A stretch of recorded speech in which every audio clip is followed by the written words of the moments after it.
Cocoa एक ऐसे दुनिया में रहती है जहाँ जादू और अद्भुत जानवर हर तरफ हैं। वहाँ सिर्फ विचेस ही जादू कर सकती हैं, या कम से कम लोग यही सोचते हैं। जादू से भरी इस दुनिया में एक छोटी लड़की कोको अपनी माँ के साथ रहती है। उसकी माँ फैब्रिक की दुकान चलाती है। कोको जन्म से ही जादू की दीवानी थी। उसे लगता था कि विचेस दुनिया की सबसे कूल लोग हैं। वह खुद भी जादू करना चाहती थी, लेकिन वो जानती थी कि ये सिर्फ सपना है। उसकी माँ ने उसे कई बार बताया था कि विचेस जन्म से ही होती हैं, बनाई नहीं जाती। कोको मेहनती लड़की थी। वह सारे कपड़े लेकर पास के तालाब पर जाती और हाथ से धोती ताकि कस्टमर को परफेक्ट चीज मिले। उस तालाब को भी एक विच ने ब्लेस किया था। चाहे कुछ भी हो, वो तालाब खुद ब खुद मैजिक से साफ हो जाता था। इंसान कपड़े धो सके या नहा सके, और पानी जानवरों के लिए भी साफ रहे। कोको कपड़े धोकर घर लौटी, फिर छत पर चढ़कर उन्हें सूखने के लिए फैलाया। वो खुद को विच समझकर प्रिटेंड कर रही थी कि वो चीजों को उड़ा सकती है। तभी उसने ऊपर एक फ्लाइंग हॉर्स कैरेज देखा। कोको खुशी से भर गई। जादू को इतने करीब से देखकर उसका दिल खुश हो गया। फिर हैरानी और खुशी दोनों हुई जब वो कैरेज उसके घर के पास उतरने लगी।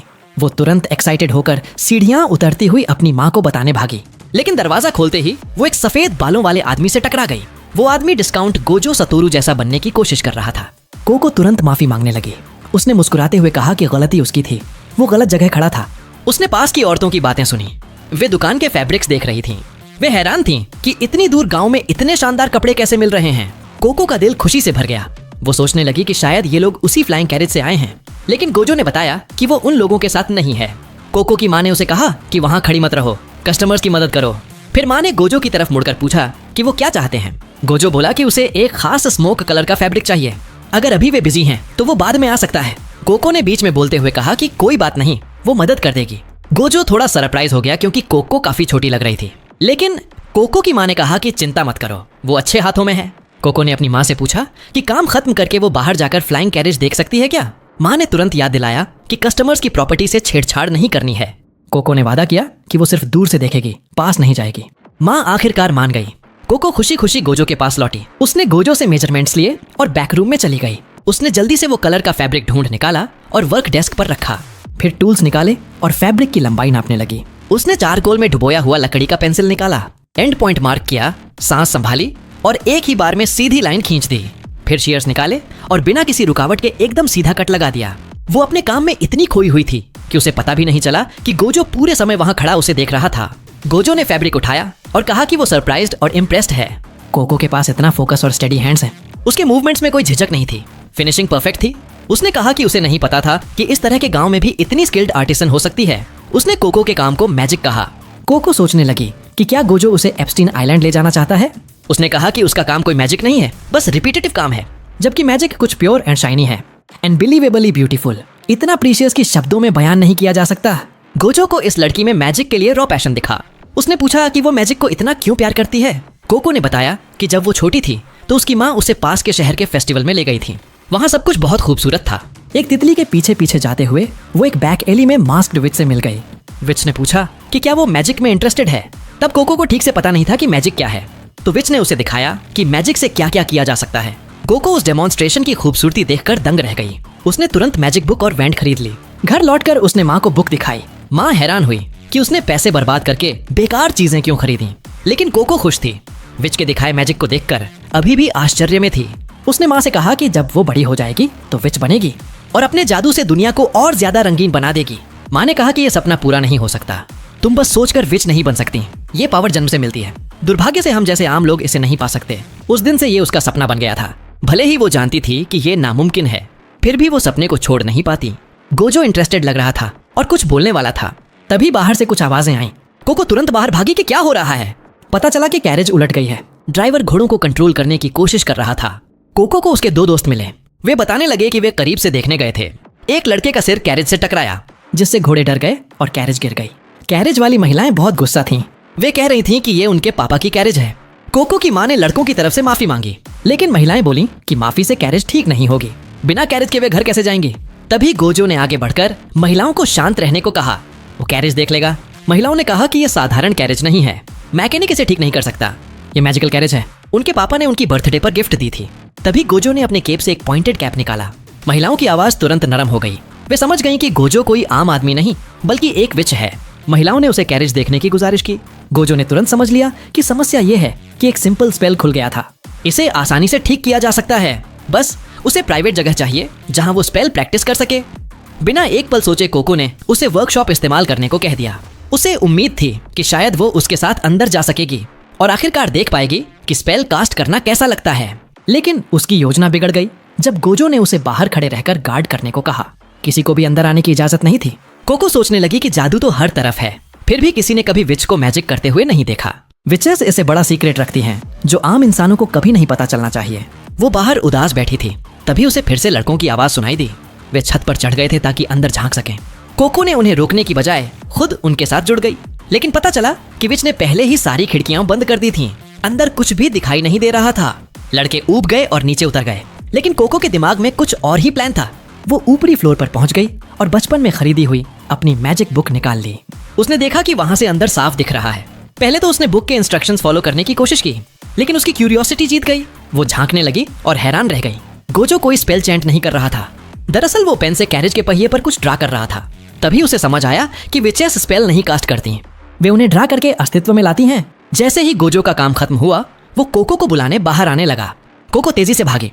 जब गोजो ने दरवाजा खोला तो उसे कोको गंदी और हाँफती हुई मिली।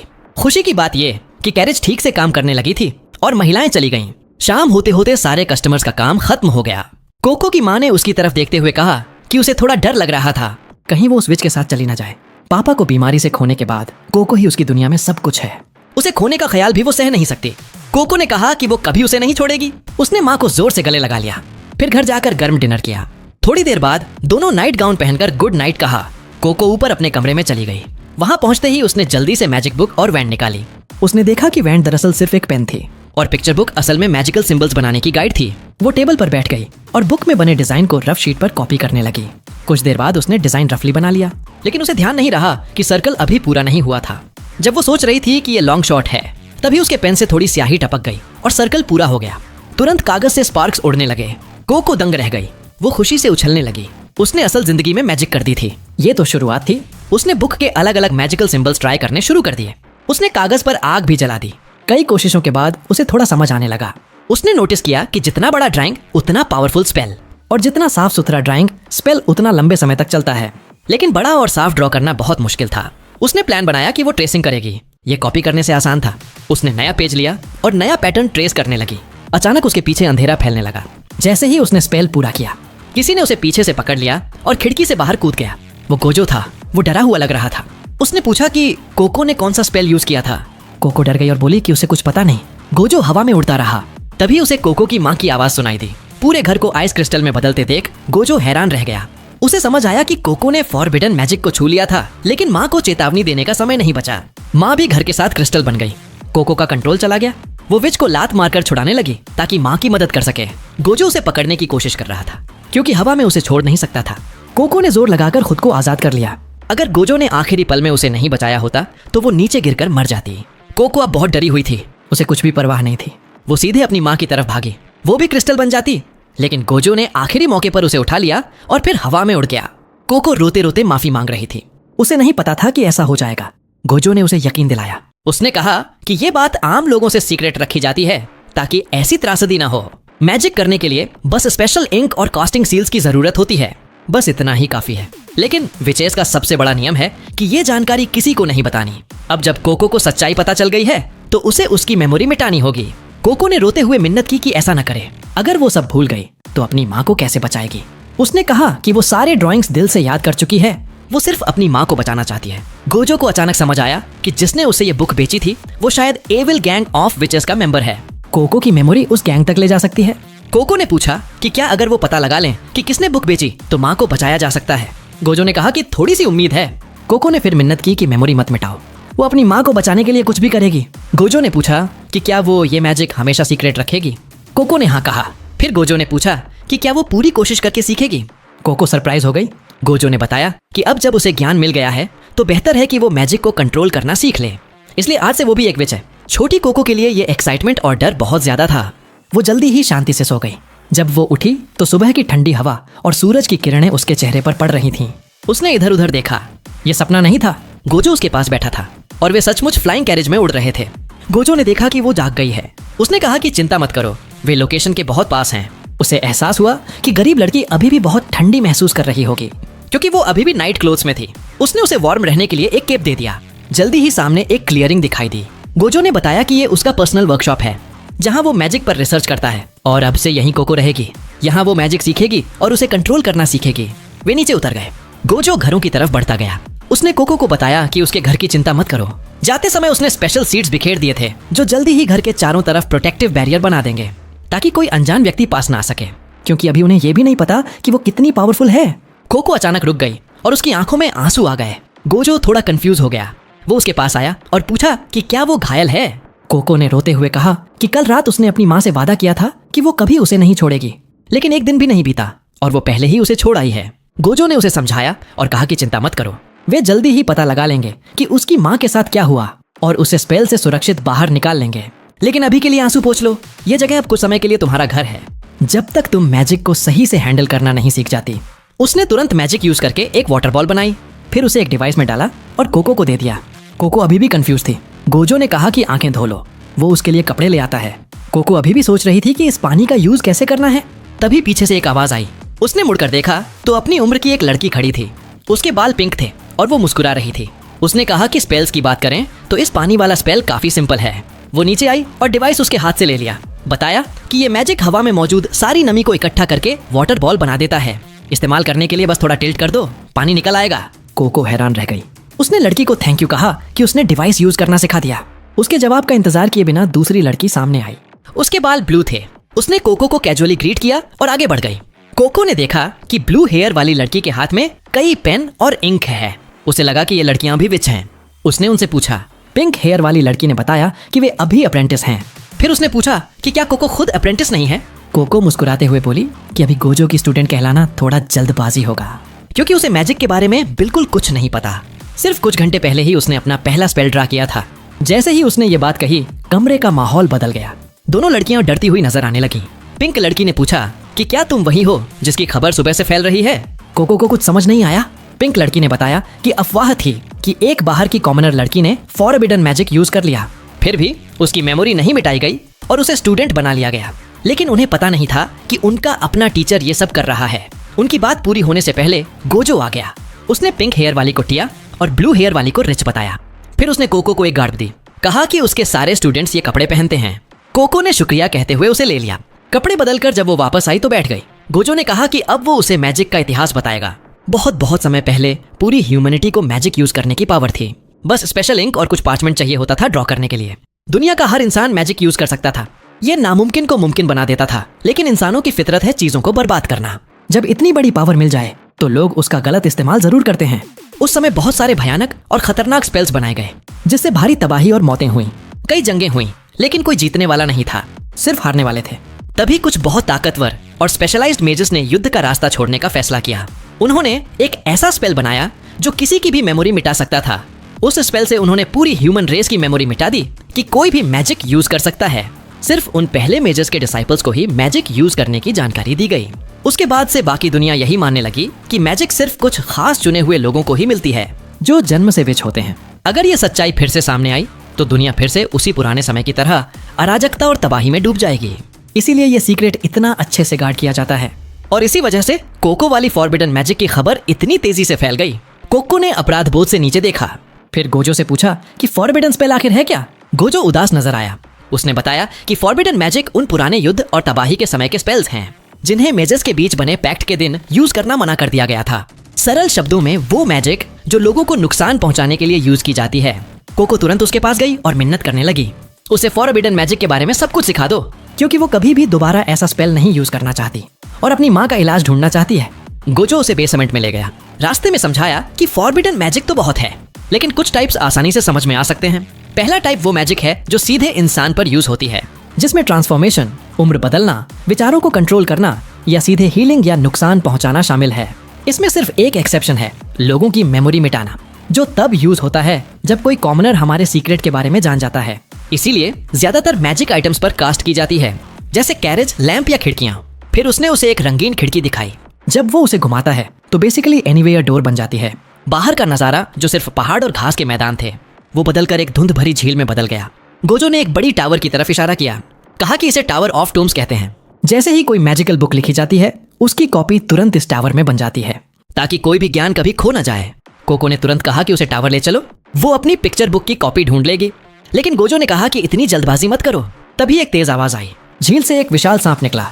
उसने पानी के छींटे खिड़की के अंदर मारे, जिससे दोनों गिर गए। गोजो ने खिड़की वापस नॉर्मल जगह पर घुमा दी। समझाया कि टावर तक पहुंचने के लिए पहले लाइब्रेरियन का ट्रायल पास करना होगा। टावर ऑफ टोम्स की रखवाली 4 लाइब्रेरियंस करती हैं। उनके सारे ट्रायल्स पास करने होंगे, यानी कि पहले उसे एक बेहतरीन विच बनना होगा, उसके बाद ही कुछ और सोचा जा सकता है। गोजो को एहसास हुआ कि पहले दिन ही शायद वो बहुत सख्त हो गया। उसने फिर से नजारा बदलकर सफेद फूलों वाले मीडो में कर दिया। कहा कि जो मैजिक फॉरबिडन नहीं है वो सबको खुशी देती है। तो वहीं से शुरू करते हैं, धीरे धीरे आगे बढ़ेंगे। उसके बाद उसने कोको को उसके कमरे तक छोड़ा। बताया कि वो अपनी रूममेट के साथ रहेगी। उसका नाम एगोट है। वे एक वर्कशॉप शेयर करेंगी, लेकिन बेडरूम अलग अलग हैं। फिर उसे सेटल होने का समय दिया। खुद कुछ और काम निपटाने चला गया। कोको वर्कशॉप में चारों तरफ उत्सुकता से देख रही थी। उसे हमेशा सपना आता था कि विचेस काम कहाँ करती होंगी, और अब वो खुद उसे अपनी आंखों से देख रही थी। लेकिन जैसे ही वो कुछ छूने वाली थी, ऊपर से एक आवाज आई। उसने ऊपर देखा तो एक छोटे बालों वाली लड़की हवा में तैर रही थी। कोको रास्ता देती हुई हट गई। लड़की नीचे उतरी और बोली कि वो एगोट है, अब से वो उसकी रूममेट रहेगी। कोको ने गर्मजोशी से उसे ग्रीट किया, लेकिन एगोट बहुत ठंडी लग रही थी। उसने ठंडे स्वर में पूछा कि क्या तुम वही फेमस आउटसाइड हो जिसके बारे में सब सुन रहे हैं। कोको ने उदास होकर नीचे अपने पैरों की तरफ देखा। एगोट ने और भी ठंडे अंदाज में कहा कि तुम्हें बुरा लग रहा होगा, क्योंकि तुम्हारी गलती की वजह से तुम्हारी माँ कभी फिर से मांस और खून वाली इंसान नहीं बन पाएगी। कोको तुरंत खुद को डिफेंड करने लगी। उसने कहा कि वो यही ठीक करने आई है। वो अप्रेंटिस बनकर बहुत मेहनत करेगी और अच्छी विच बनेगी। लेकिन एगोट लड़ाई मोल लेने पर तुली हुई थी। वो जल रही थी, क्योंकि सबको इतनी मेहनत करनी पड़ती है, इतना पढ़ना पड़ता है, हाथ स्याही से भर जाने तक एग्जाम देते रहना पड़ता है। फिर भी सिर्फ कुछ ही लोग अप्रेंटिस बन पाते हैं। लेकिन एक कॉमनर लड़की ने कुछ भी नहीं किया, बस फॉरबिडन मैजिक यूज कर लिया और सीधे अप्रेंटिस बन गई। बात गर्म होने लगी थी। तभी टिया और रिच कमरे में आई, सबको डिनर के लिए नीचे बुलाने। उस रात उन्होंने सिंपल ब्रेड और वेजिटेबल सूप का खाना खाया और अगले दिन उसकी जर्नी शुरू हो गई। गोजो उसके कमरे में आया। उसे अप्रेंटिस बनने की शुरुआत के लिए कुछ टूल्स दे दिए। सबसे पहले उसने कोको को मैजिक के अलग अलग एलिमेंट्स के बारे में बताया, जो किसी भी मैजिकल दुनिया जैसे ही थे। वाटर, विंड, फायर और लाइट। इन्हें सील के अंदर स्पेशल सिंबल के रूप में ड्रा किया जाता है।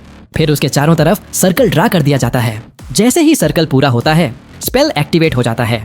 सारी नई जानकारी से कोको का दिमाग ओवरलोड हो रहा था। गोजो ने कहा कि आराम से लेना, जो सीखा है उसे ट्राई करके देखो। कोको उत्साहित होकर डेस्क पर बैठ गई। कागज पर कुछ सिंबल्स स्क्रिबल करने लगी, लेकिन जल्दी ही सब कुछ मसल कर फेंकने लगी। गोजो ने उसे छीन लिया। कोको ने मना किया कि मत देखो, बहुत खराब लग रहा है।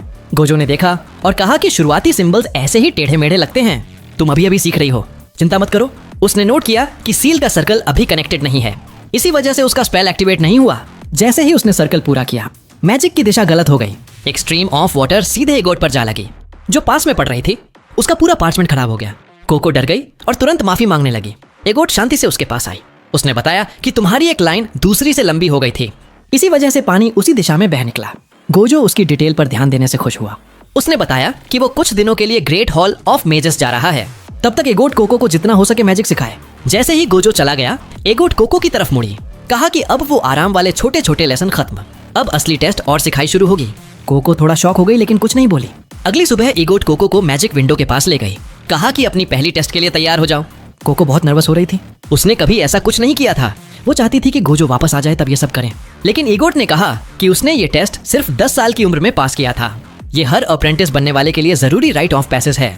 उसने समझाया कि पहला टेस्ट क्राउन का कंसेंट है। इसमें वो सिर्फ 3 डिवाइसेस साथ ले जा सकती है, अपने मैजिकल कंपोनेंट्स के साथ। फिर उस एरिया से होकर जाना है। अपनी खुद की पावर से डेटा रेंजेस की चोटी तक पहुंचना है। वहां से डायडम हब ढूंढ कर लाना है। एगोट ने उसे एक गाइडेंस ऑर्ब दिया जो सही दिशा दिखाएगा, और वाटर मैजिक डिवाइस भी दे दिया पानी के लिए। एगोट ने कहा कि भले ही 3 आइटम्स की इजाजत है, लेकिन उसकी लेवल अभी कम है, तो सिर्फ 2 ही यूज कर पाएगी। इसी के साथ ट्राई करो। कोको ने सिर हिलाया और सब बैकपैक में रख लिया। एगोट ने मैजिकल विंडो को उस जगह पर घुमा दिया जहां से कोको की जर्नी शुरू होनी थी। लेकिन जाने से पहले कोको ने पूछा कि क्या वो तीसरी चीज के रूप में वो मैजिकल शूज ले सकती है। उसने देखा था कि गोजो ने जब उसकी जान बचाई थी तो यूज किए थे, और एगोट ने भी पिछले शाम यूज किए थे। क्या वो टेस्ट के लिए उधार ले सकती है? एगोट ने सांस छोड़ी, अपने शूज निकाले और कोको के हाथ में थमा दिए। फिर उसे विंडो से बाहर धक्का दे दिया ताकि टेस्ट जल्दी शुरू हो जाए। जैसे ही कोको जंगल में बाहर आ गई, एगोट ने पुकार कर कहा कि अपनी पूरी कोशिश करना, क्योंकि ये टेस्ट सिर्फ एक बार ही दिया जा सकता है। अगर फेल हो गई तो कभी भी अप्रेंटिस नहीं बन पाएगी। इतना कहकर एगोट गायब हो गई। कोको अब पूरी तरह अकेली थी। कोई जगह के बीच में कोको उठी, लेकिन अचानक इस नई जगह की हर चीज से डर लगने लगा। उसने खुद से बात की और खुद को शांत किया। फिर गाइडेंस ऑनर निकाला लेकिन उसे बिल्कुल नहीं पता था कि ये ऑर्ब कैसे काम करता है। अचानक ओनर्ब के अंदर की चीज एक दिशा में पॉइंट करते हुए लेविटेट करने लगी। दूसरी दिशा में पॉइंट करने पर शांत रह जाती थी। देखकर कोको ने फैसला किया कि जहां ऑर्ब मूवमेंट दिखा रहा है उसी पाथ को फॉलो करेगी। उसने सोचा कि थोड़ी माउंटेन क्लाइंबिंग की क्या बात है, लेकिन शुरू में ही वो मुंह के बल गिर गई। वो उठी और अपनी विल पावर से आगे बढ़ने लगी, सोचते हुए कि अगर एगोट ने सिर्फ 10 साल की उम्र में ये एग्जाम पास कर लिया तो वो भी कर सकती है। रास्ता आसान नहीं था। हर तरफ स्पाइडर वेब्स थे। पेड़ों की लताएं पैरों के नीचे फैली हुई थीं, जो किसी भी समय गिरा सकती थीं। कुछ देर बाद वो जंगल से बाहर निकल आई। एक घास के मैदान में पहुंचे जहां बीच में कुछ तालाब थे, लेकिन जो चीज उसका सांस रोक गई वो ऊपर उड़ते हुए लैंड मासेस थे। ओनर्ब ने ऊपर पॉइंट किया, तभी उसे समझ आया कि ये शायद डेटा रेंज है। उसने गलती से सोचा था कि पहाड़ों पर चढ़ना होगा। वो एक पत्थर पर बैठ गई। मन उदास हो गया। उसे कभी नहीं लगा था कि उसे फ्लोटिंग लैंड मासेस पर चढ़ना पड़ेगा। सोचने लगी कि शायद यहीं उसकी जर्नी खत्म हो गई। अचानक उसने आकाश में एक अजीब दिखने वाला पक्षी उड़ते हुए देखा और उसे एगोट से उधार ली हुई शूज याद आ गईं। तुरंत उसका मूड ऊपर हो गया। वो तेजी से खड़ी हुई और शूज को फ्लाई करने का ऑर्डर दिया। कुछ नहीं हुआ सिवाय तेज हवा के झोंके के, जिससे वो बैलेंस खो बैठी। वो वापस लॉक के पास गई, शूज के तलवे को चेक किया तो पता चला कि शूज पर कुछ मैजिकल सर्कल्स बने हुए थे, लेकिन दोनों के बीच बराबर बंटी हुई हैं। इससे उसे एक आइडिया आता है। वह फिर से खड़ी होती है और अपने दोनों पैरों को बिल्कुल सीध में लाकर पास लाती है ताकि सर्कल पूरा हो जाए। जैसे ही उसके पैर एक दूसरे को छूते हैं, उसके नीचे हरी मैजिकल एनर्जी दिखने लगती है और धीरे धीरे उसे हवा में ऊपर उठा लेती है। हीरो बहुत ज्यादा एक्साइटेड हो जाती है कि वह उड़ सकती है, लेकिन एक्साइटमेंट में ही उसका बैलेंस बिगड़ जाता है और वह जमीन पर गिर जाती है। फिर भी वह हार नहीं मानती। अगर वह उड़ सकती है तो वह टॉप पर बहुत जल्दी पहुंच जाएगी। वह फिर से उठती है, पैर पास लाती है ताकि दोबारा उड़ सके, लेकिन इस बार वह एक कोक बोतल की तरह लॉन्च हो जाती है जिसमें कुछ मिंट्स डाले हों और फिर से जमीन पर लुढ़क जाती है। उसे गोजो के शब्द याद आते हैं कि पहले चलना सीखो तब दौड़ना सीखोगी। इसलिए वह अपनी बेसिक्स पर काम शुरू कर देती है। धीरे धीरे वह जमीन से थोड़ा सा ऊपर फ्लोट करने और आगे बढ़ने में कामयाब हो जाती है। शाम होते होते कोको को अपने बैलेंस पर काफी भरोसा हो चुका था। वह थोड़ा और ऊपर जाने लगी। आखिरकार उसने फैसला किया कि पहले फ्लोटिंग लैंड मास तक पहुंचकर देखे। उसने खुद को तेज बूस्ट दिया और लगभग परफेक्टली उसकी टॉप पर पहुंच गई। लेकिन लैंडिंग करते वक्त उसका बैलेंस फिर बिगड़ गया और वह सीधे नीचे फिसल गई। नीचे सख्त जमीन थी जो उसके शरीर की हर हड्डी तोड़ सकती थी। वह घबरा जाती है, इसलिए वह फिर से फ्लाइट एक्टिवेट करती है और दूसरे फ्लोटिंग मास की तरफ भागती है। वहां जाकर वह एक वाइन को पकड़ लेती है, लेकिन वह वाइन भी टूट जाती है। फिर उसे दूसरी वाइन ढूंढने के लिए संघर्ष करना पड़ता है। किसी तरह वह झील में गिरने से बच जाती है और जान की बाजी लगाकर लटकी रहती है। सूरज क्षितिज पर डूब रहा था। उसने गहरी सांस ली और खुद को शांत किया। कोको खुद को झील से बाहर खींचती है और अपने कपड़ों से पानी निचोड़ने लगती है। वह अपने जूते भी उतारती है तो देखती है कि वे पूरी तरह कीचड़ और गंदगी से भरे हुए हैं। वह सफाई करने का फैसला करती है। वह एक कपड़ा निकालती है और जूते साफ करने लगती है। उस वक्त उसे मैजिकल सील का बिल्कुल ख्याल नहीं था। सबसे बुरी बात यह हुई कि मैजिकल सील मिट गई। वह पूरी तरह पैनिक में आ जाती है और सोचती है कि क्या वह उसे दोबारा बना सकती है, लेकिन यह आइडिया ज्यादा देर नहीं टिका। जब उसने अपना बैग निकाला तो पता चला कि गिरते वक्त सारी मैजिकल इंक गिर चुकी थी। जैसे जैसे सूरज गायब होने लगा, वह सोचने लगी कि क्या यही उसकी कहानी का अंत है और यहीं उसकी मैजिकल जर्नी खत्म हो गई। मैजिकल वर्कशॉप में टिया डिनर के लिए आगोट को बुलाने नीचे आती है। वह पूछती है कि कोको कहाँ है, क्योंकि डिनर सर्व होने वाला है। आगोट ठंडे स्वर में जवाब देती है कि कोको यहाँ नहीं है, वह टेस्ट देने डेटा रेंज चली गई है। टिया डर जाती है। वह आगोट से पूछती है कि तुमने उसे क्यों नहीं रोका, वह तो वर्कशॉप में सिर्फ कुछ दिन पहले आई है। अकेले जाना उसके लिए खतरनाक हो सकता है। आगोट ठंडेपन से जवाब देती है कि उसे वे लोग पसंद नहीं जो अच्छे नहीं हैं, खासकर आउटसाइडर्स। लेकिन वह टिया को चिंता न करने को कहती है। कोको जल्दी ही हार मानकर वापस आ जाएगी, क्योंकि इस समय डेटा रेंज का सबसे ऊंचा पीक है। मैजिकल शूज के साथ भी उसके टॉप पहुंचने की कोई उम्मीद नहीं है। आगोट कहती है कि कोको को इस दुनिया के नियमों या खतरों का कोई अंदाजा नहीं है और आगोट ऐसे लोगों को मैजिशियन बनते नहीं देखना चाहती।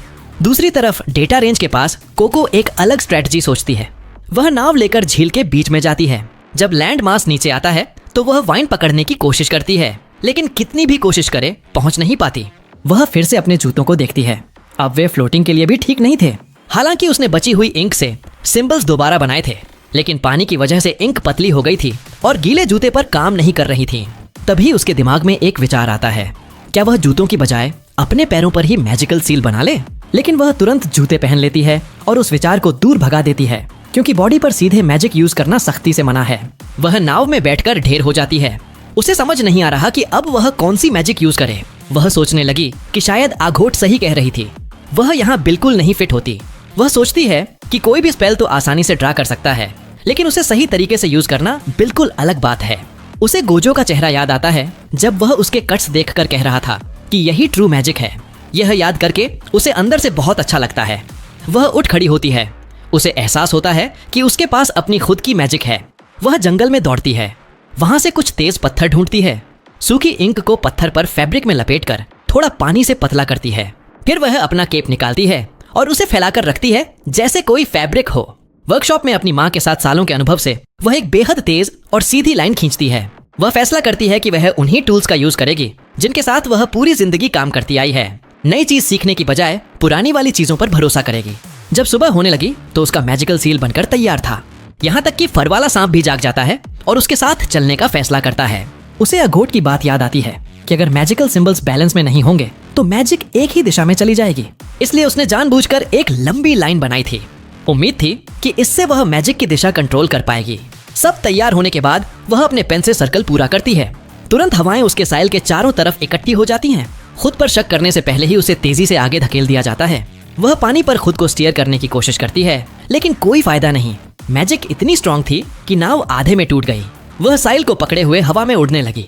थोड़ी देर संघर्ष करने के बाद वह साइल को ऐसे शेप में लाती है जो लगभग पैराग्लाइडर जैसा लगता है, और जिंदगी में पहली बार वह पूरी तरह अपनी खुद की मैजिक से उड़ रही थी। यह उसके लिए सपना सच होने जैसा था। जब वह नीचे देखती है तो अपना घर याद आ जाता है।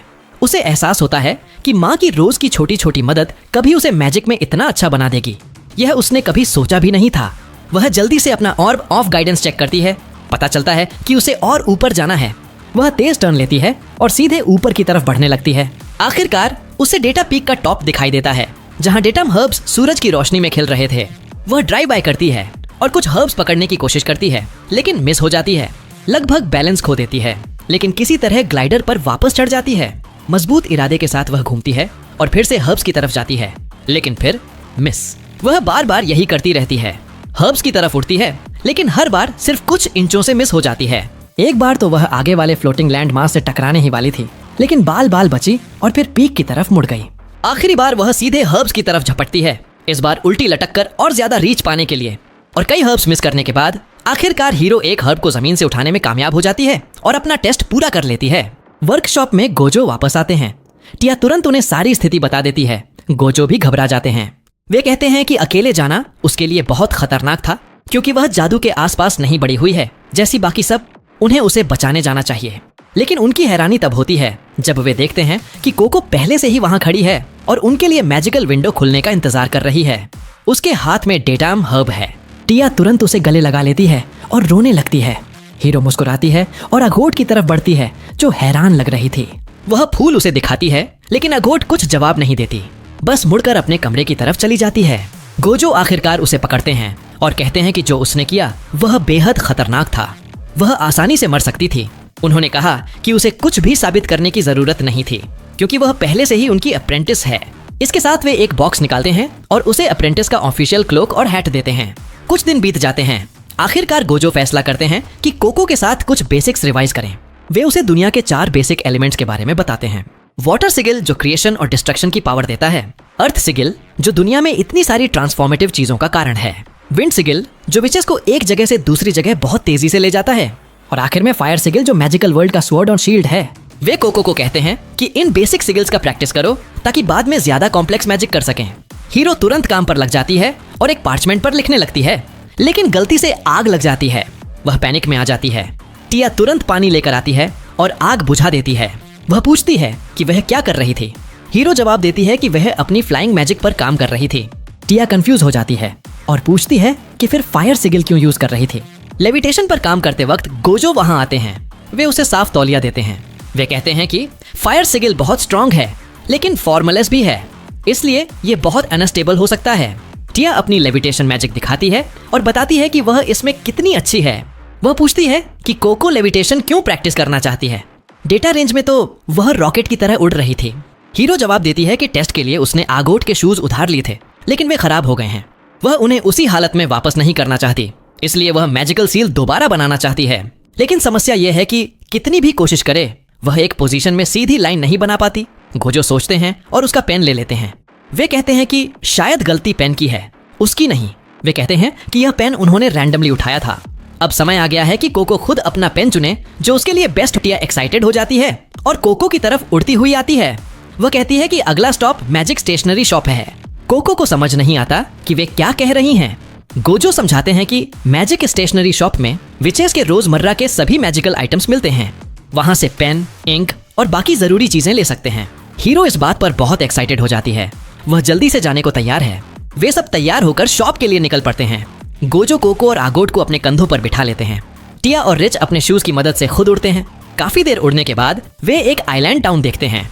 गोजो बताते हैं कि यह उनके वर्कशॉप के सबसे नजदीकी विच टाउन है। सारी चीजें वे यहीं से खरीदते हैं। टाउन में लैंड करने के बाद कोको हैरान रह जाती है। चारों तरफ विचेस और मैग्स घूम रहे थे जैसे यह सबसे नॉर्मल बात हो। यंग विचेस मैजिक से खेल रही थीं। स्कॉलर्स अलग अलग इंक के बारे में बात कर रहे थे। गोजो कोको को इस जगह का इतिहास बताने लगते हैं। वे कहते हैं कि बहुत पहले यहाँ मॉन्स्टर एनिमल्स यानी मोल नाम के जानवरों का खतरा था जो कभी भी शहर पर अटैक कर सकते थे। उनसे बचने और जल्दी इन्फॉर्मेशन के लिए विचेस ने इस आइलैंड को बनाया था जिसमें टॉप पर वॉच टावर था। धीरे धीरे और विचेस इकट्ठी होती गईं। यह जगह टाउन बन गई और अब इलाके की सबसे व्यस्त विच जगहों में से एक है। आगोट बीच में टोकती है। वह कहती है कि उसके पास कोको को टूर गाइड बनने से बेहतर काम है। वह अकेले अपनी जरूरी शॉप्स पर चली जाती है। गोजो उसे कहते हैं कि मैजिक स्टेशनरी शॉप पर मिलना। फिर वे कोको की तरफ मुड़ते हैं और पूछते हैं कि आगोट के साथ उसके रिलेशन कैसा चल रहा है। हीरो जवाब देती है कि अभी बेस्ट नहीं है, लेकिन वह उम्मीद करती है कि जल्दी ही उसकी फ्रेंड बन जाएगी। इस उम्मीद के साथ वे टाउन में एंटर करते हैं और एक्सप्लोर करने लगते हैं। कोको हर चीज देखकर हैरान और इम्प्रेस्ड हो रही थी। शहर से गुजरते हुए आखिरकार उन्हें मैजिक स्टेशनरी शॉप मिल जाती है। कोको शॉप के बीच में लगे विशाल सिल्वरी ट्री को देखकर हैरान रह जाती है। तभी शॉप का ओनर बाहर आता है। वह पूछता है कि क्या यह पहली बार सिल्वरवुड ट्री देख रही है। यह तो किसी भी अप्रेंटिस के लिए बेसिक बात होनी चाहिए। गोजो कोको का परिचय कराते हैं और कहते हैं कि वह अभी काफी नई है। शॉपकीपर तुरंत इंटरेस्ट दिखाता है। वह पूछता है कि क्या यही वो लड़की है जिसके बारे में उसने बहुत सुना है। ऑनर कहता है कि उसकी शॉप इलाके की बेस्ट शॉप है क्योंकि यहाँ हर तरह का पेन है और किसी भी मैजिकल चीज से इंक निकाल सकते हैं। कोको को कुछ समझ नहीं आ रहा था, इसलिए वह उसे डेमो दिखाने के लिए ऊपर चलने को कहता है। वह उसके पीछे ऊपर जाती है। पहले लेवल पर उसकी उम्र का एक लड़का टहनियों पर काम कर रहा था। वह उसे डिस्टर्ब नहीं करती और आगे ऊपर जाती है। बूढ़ा आदमी ट्री से एक टहनी काटता है, फिर उसे बीकर में आग पर रखता है। ट्री के ब्लैक लीव्स तुरंत गायब हो जाते हैं और वह सिल्वरी हो जाती है। वह कहता है कि सारी मैजिक इंक इसी तरह के ट्री से आती है। गोजो समझाते हैं कि इंक लिटरली ट्री के ब्लड से बनती है, इसलिए ये ट्री विचेस के लिए बहुत जरूरी है। ओनर उसे लीजेंड सुनाता है। एक बार सिल्वरवुड ट्री एक औरत से प्यार कर बैठा। उसने अपनी छाल पेन के रूप में और अपना ब्लड इंक के रूप में उसे दे दिया और यहीं से मैजिक शुरू हुई। वह इंक की कुछ मात्रा एक वायल में डालकर कोको को देता है। कहता है कि उसे पूरा भरोसा है कि आज वह अपना पसंदीदा पेन ढूंढ लेगी। हीरो खुशी खुशी सीढ़ियां उतरती है। 2 यंग अप्रेंटिसेस के साथ वह चर्चा कर रही थी कि उसके लिए कौन सा पेन अच्छा रहेगा। तभी उसका दिल धड़कना बंद हो जाता है। वह बाहर शॉप के सामने उसी विच को देखती है जिसने उसे फॉरबिडन मैजिक वाली किताब बेची थी। वह तुरंत बाहर भागती है और उसका सामना करने जाती है, लेकिन विच बहुत तेज थी। वह तुरंत उड़कर भाग जाती है। टिया और रिच दोनों कंफ्यूज हो जाते हैं, लेकिन हीरो के पीछे तुरंत दौड़ पड़ते हैं। वे शहर में खो जाते हैं। हीरो उस विच के पीछे भागती रहती है। रास्ते में वह आगोट से टकरा जाती है, लेकिन रुकती नहीं और भागती चली जाती है। रिच और टिया भी आगोट तक पहुंच जाते हैं और उसे अपने साथ खींच लेते हैं। वे कहते हैं कि कुछ गड़बड़ है। उस पल हीरो के दिमाग में सिर्फ एक ही बात थी, उस विच को ढूंढना ताकि वह अपनी माँ को वापस नॉर्मल बना सके। लेकिन कितना भी पीछा करे वह उसे ढूंढ नहीं पाती। आखिरकार वे सभी एक ऐसे इलाके में पहुंच जाते हैं जहां चारों तरफ धुंध छाई हुई थी। अचानक वे खुद को एक पूरी तरह अलग जगह पर पाते हैं। टिया हीरो का हाथ पकड़ लेती है और उसे रुकने को कहती है। जब हीरो सारी स्थिति बताती है तो रिच को एहसास होता है कि कुछ गलत है। वे सिर्फ 2 गलियों में मुड़े थे, लेकिन यह जगह पूरी तरह अलग लग रही थी। आगोट भी मान जाती है कि रिच सही कह रहा है। वह एक सफेद सैंडस्टोन चेक करती है जो इस आइलैंड टाउन में नहीं मिलता। टिया यकीन नहीं करती। वह ऊपर उड़कर देखने जाती है, लेकिन डरी हुई वापस आती है।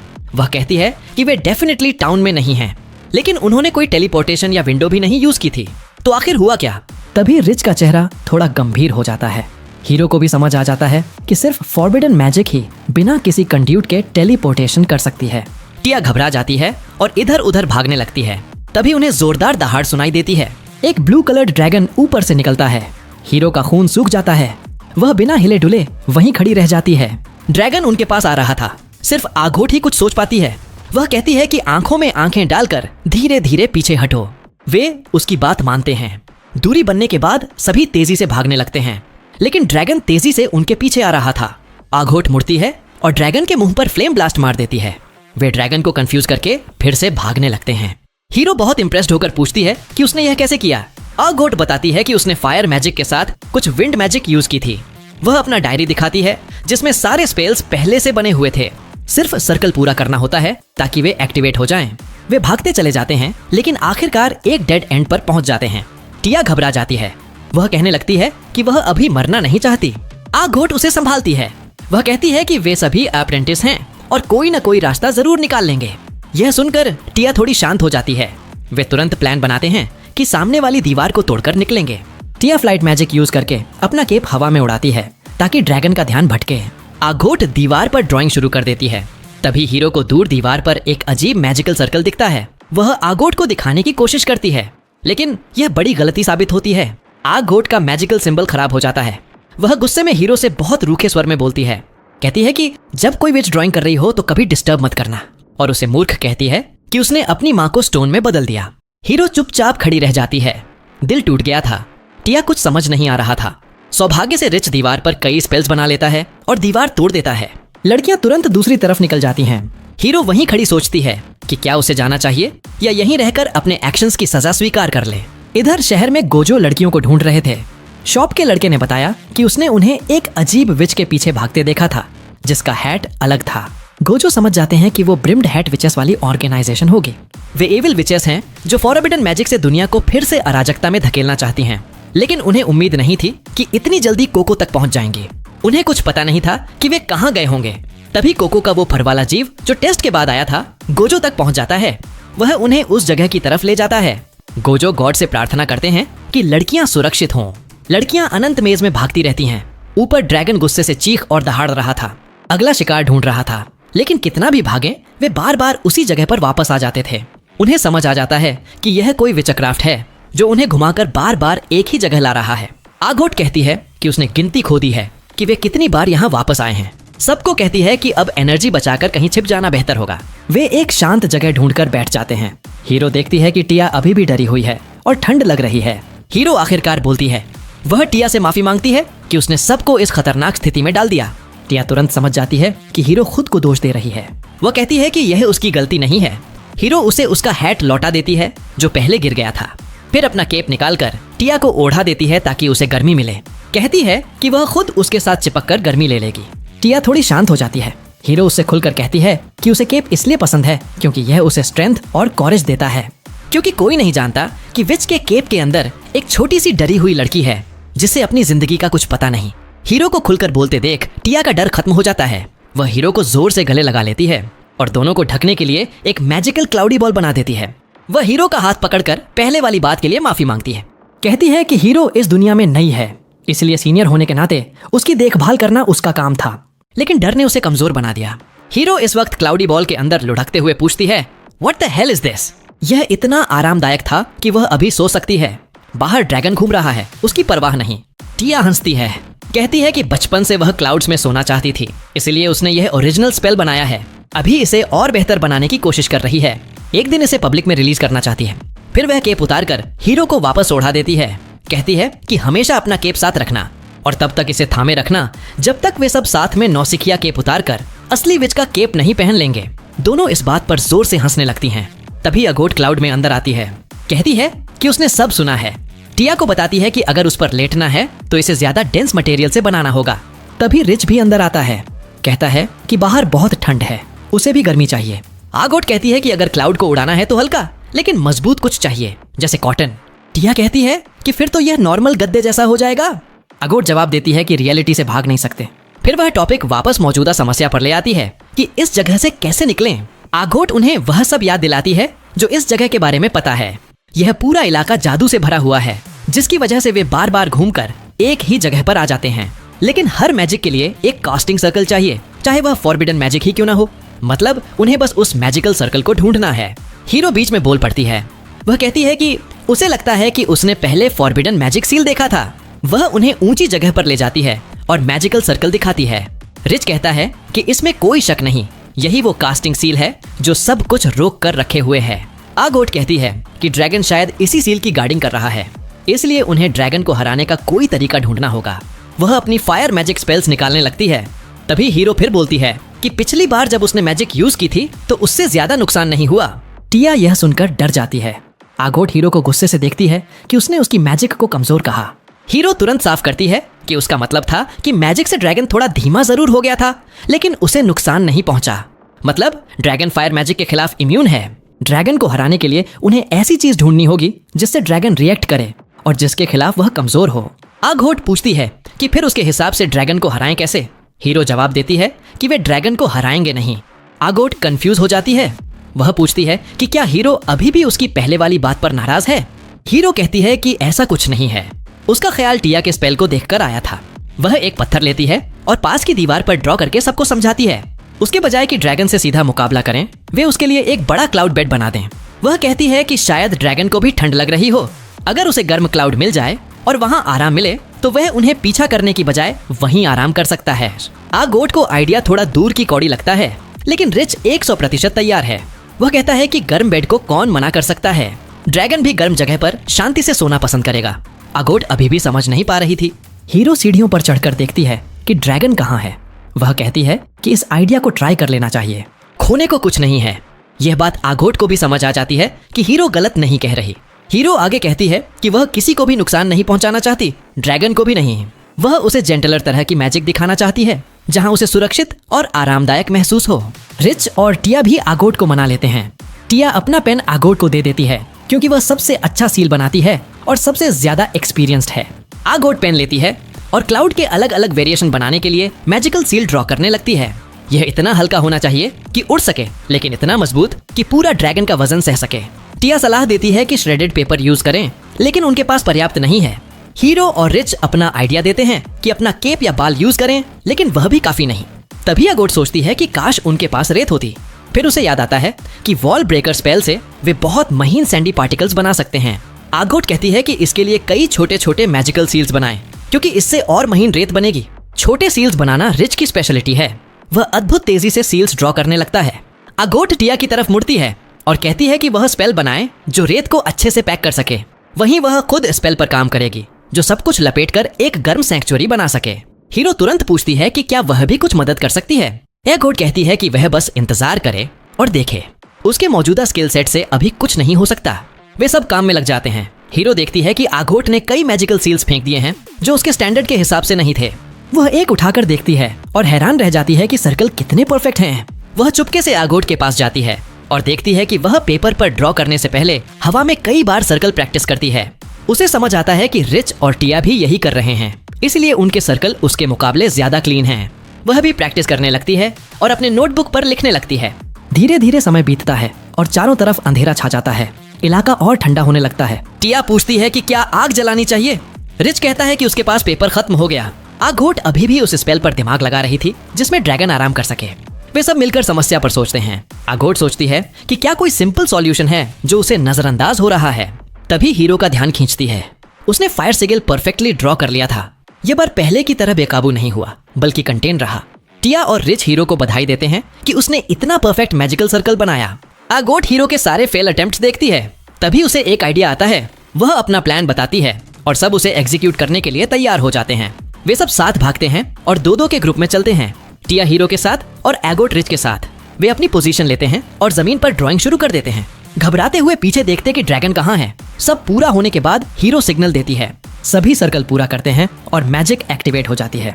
वे रास्ते में बनाए सारे सर्कल्स एक्टिवेट करते हैं। चारों तरफ विस्फोट होने लगते हैं। ये ड्रैगन का ध्यान खींच लेता है। असल में आगोट को समझ आया था कि समस्या का हल रिपीटेशन मैजिक है। वे बहुत सारे विस्फोट करेंगे जिससे महीन गर्म धूल का क्लाउड बनेगा। फिर रिपीटेशन मैजिक से उस धूल को बार बार रिजनरेट करते रहेंगे। ये इतना डेंस होगा कि ड्रैगन का वजन भी सह सकेगा। प्लान पूरी तरह सफल हो जाता है। ड्रैगन क्लाउड पर कूदता है और पीठ के बल लेटकर गर्मी का मजा लेने लगता है। लड़कियां खुशी से जश्न मनाती हैं, लेकिन आगोट कहती है कि काम अभी पूरा नहीं हुआ। वे जल्दी से ड्रैगन को पार करके मैजिकल सील तक पहुंच जाते हैं। वे देखते हैं कि उन्होंने पहले कभी ऐसे सिग्नल्स नहीं देखे। आगोट सोचती है कि क्या उन्हें सील तोड़ने की कोशिश करनी चाहिए, लेकिन उसे पता नहीं कि गोजो भी रास्ते में थे। वह फर वाले जीव के पीछे एक गली में जाता है। जीव कुछ गिरे पत्थरों को सूंघ रहा था। गोजो एक पत्थर उठाते हैं तो एक पोर्टल बन जाता है। उससे एनर्जी वेव निकलती है। वह शॉपकीपर के अप्रेंटिस को मार सकती थी, लेकिन गोजो उसे पकड़कर हटा देते हैं। इससे स्पेल में रिफ्ट पड़ जाता है। स्पेल टूटने लगता है। शोर और हलचल से ड्रैगन फिर जाग जाता है। स्पेल बिखरने लगता है। आगोट के नीचे की सीढ़ियां टूट जाती हैं। वह अनंत गहरे खाई में गिरने लगती है। उसके पास अब फ्लाइंग शूज भी नहीं थे। वह सोचती है कि यही उसका अंत है। सौभाग्य से गोजो आखिरी पल में आ जाते हैं और उसे बचा लेते हैं, ड्रैगन का खाना बनने से बचते हुए। ड्रैगन फिर से उनकी तरफ झपटता है, लेकिन गोजो बच निकलता है और तेजी से हवा में ऊपर चला जाता है। बादलों के बीच से गुजरते हुए वो अपनी खुद की मैजिक से एक विशाल गोल्डन वाटरी ड्रैगन बना देता है। ये असली ड्रैगन से भी बड़ा था। वो ड्रैगन को अपने जबड़ों में पकड़ लेता है। पानी की लहरें फर्श पर टकराती हैं और ड्रैगन की जान चली जाती है। टिया और रिच दोनों उसके पास आ जाते हैं। वो रोते हुए थैंक यू कहते हैं कि भगवान का शुक्र है वो आ गया। तभी गोजो को पता चलता है कि कोको उनके साथ नहीं है। दरअसल वो एविल विच कोको को पकड़ लेती है। कोको बेहोश हो जाती है।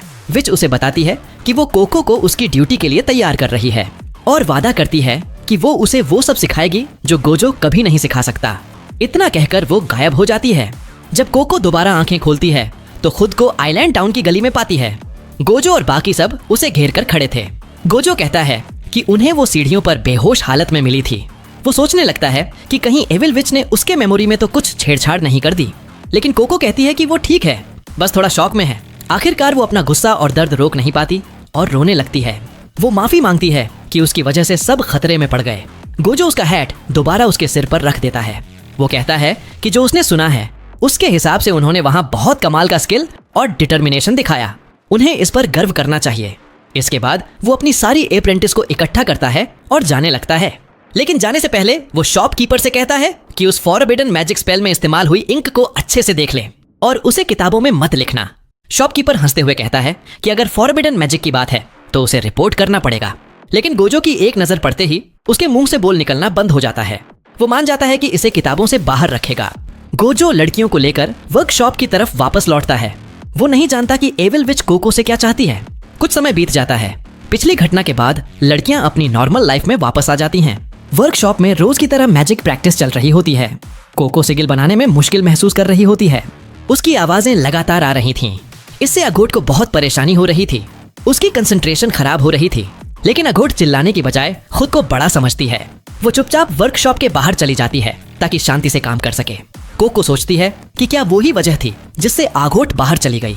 आघोट आंखें बंद करके एक झटके में मैजिक सर्कल बना देती है। लाइट मैजिक बीम निकलता है और आसमान की तरफ दौड़ जाता है। आघोट खुद से खुश होती है, लेकिन उसे पता है कि अभी ये बीम काफी कमजोर है। तभी एक 4 पंखों वाला पक्षी मैजिक बीम के पास से उड़ता हुआ गुजरता है। अचानक बीम गायब हो जाता है क्योंकि मैजिक खत्म हो गई थी। वर्कशॉप के अंदर कोको फिर से कोशिश करती है, लेकिन सही मैजिक सर्कल नहीं बना पाती। निराश होकर वो लेट जाती है। फिर अपना स्टोन उठाती है जिसमें इंक लगा था। उसे यह स्टोन बहुत नेचुरल लगता था, लेकिन यह सिर्फ बड़ी सिगिल बनाने के लिए था, बड़ी कैनवास पर। ज्यादातर वक्त वो छोटी डायरी इस्तेमाल करती थी, इसलिए पेन से ही ड्रॉ करना पड़ता था। उस दिन वो अपना पेन चुन पाती उससे पहले ही एविल विच आ गई थी, जिसकी वजह से सब मुश्किल में पड़ गए।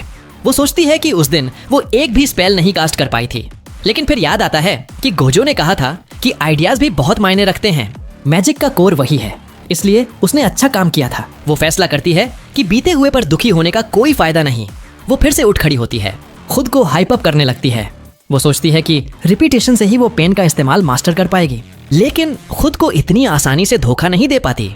दिल में वो महसूस करती है कि वो बाकी लड़कियों जितनी अच्छी कभी नहीं बन पाएगी। तनाव की वजह से नींद आने लगती है।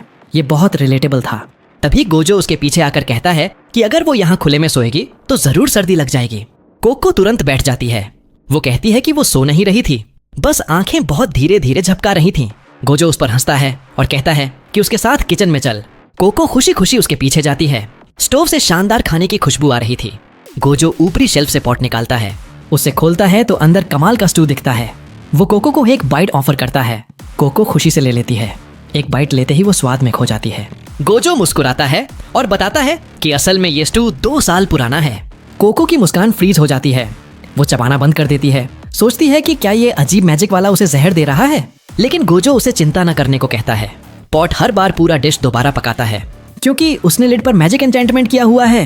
वो कहता है कि उसे बार बार मैजिक सर्कल दोबारा ड्रॉ करना पड़ता है, वरना सर्कल गायब हो जाएगा। गोजो फिर कुछ याम निकाल कर टेबल पर रख देता है। कोको मुस्कुराकर कहती है कि उसे ये बहुत पसंद है। गोजो कहता है कि उसके लिए एक बेक कर दो।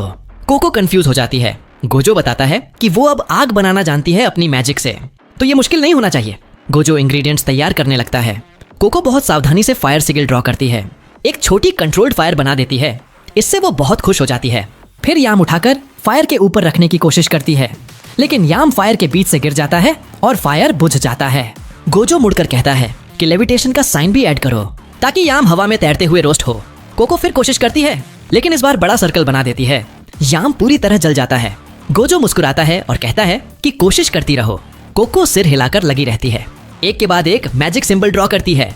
जो काम नहीं करते उन्हें छोड़ देती है। आखिरकार वो परफेक्टली बना लेती है। याम फायर के अंदर तैरता रहता है, धीरे धीरे रोस्ट होता जाता है। वो टोंक से उसे निकालकर गोजो को देती है। गोजो उसे सफलता की बधाई देता है। याम खोलकर देखता है तो अंदर से भी परफेक्टली पका हुआ था। फिर पूछता है कि अब भी नींद आ रही है क्या? कोको महसूस करती है कि अब नहीं आ रही। गोजो बताता है कि वाटर मैजिक पहली चीज थी जिसे वो मास्टर कर पाया था, क्योंकि वो पानी से बेहद डरता था और गीला होने से। वो वॉशिंग ड्यूटी से बचने की कोशिश करता था, लेकिन जल्दी ही रोजमर्रा की जिंदगी में वाटर मैजिक इस्तेमाल करने लगा और समझ गया कि रोज इस्तेमाल होने वाली मैजिक सबसे अच्छा टीचर है। कोको सोचती है कि वो अपनी लाइफ में मैजिक को कैसे शामिल करे। गोजो कहता है कि कुकिंग सीखने की कोशिश करो, क्योंकि उसमें कई तरह की मैजिक यूज होती है और मजा भी आता है। तभी टिया और रिच दोनों नीचे आ जाते हैं, बेक्ड याम की खुशबू सूंघते हुए। टिया तुरंत कहती है कि वो चीज ग्रिल करेगी, लेकिन गोजो कहता है कि इस बार कोको को करने दो। सब मिलकर शानदार स्प्रेड तैयार करने लगते हैं।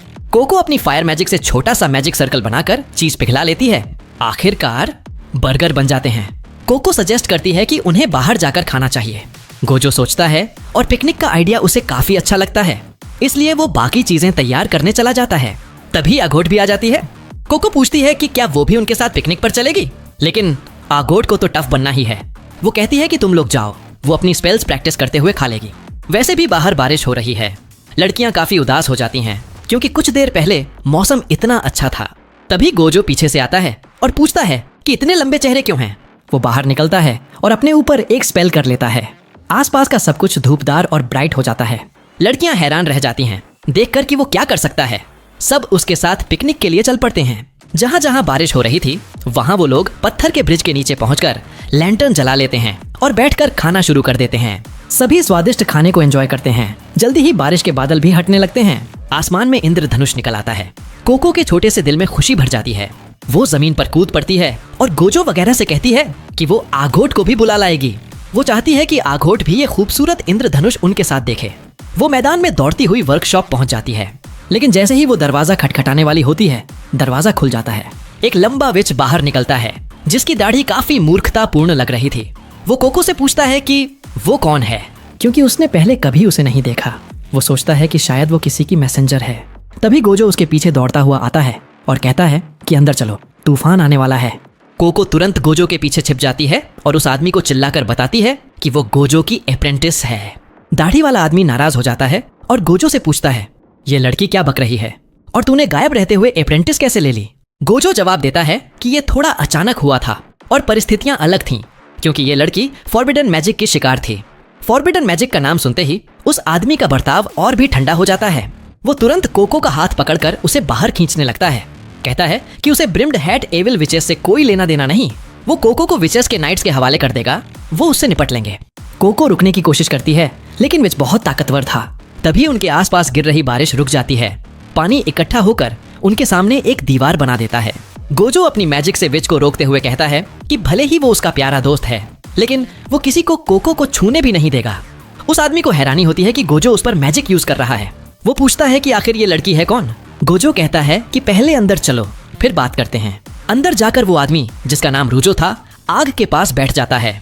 गोजो उसे सारी बात बताता है। रूजो नाराज होकर कहता है कि क्या यही वजह थी कि गोजो ने एक आउटसाइडर को विचेस की दुनिया में ले लिया? गोजो शांति से कहता है कि आउटसाइड का भी एक नाम है। रूजो तुरंत कोको से माफी मांगता है, कहता है कि वो उसके साथ रूड नहीं बनना चाहता था, लेकिन विचेस के पास आउटसाइडर के लिए कोई दूसरा शब्द नहीं है। गोजो रूजो को कोको से मिलवाता है, कहता है कि वो उसका दोस्त है और यहाँ वॉचफुल आई की तरह रहता है। वो समझाता है कि जो विचेस मुख्य टाउन्स या मेग्स के ग्रेट हॉल से बाहर रहते हैं, उन्हें एक वॉचर असाइन किया जाता है ताकि वो रूल्स न तोड़ें। रूजो इसी वर्कशॉप का वॉचर है।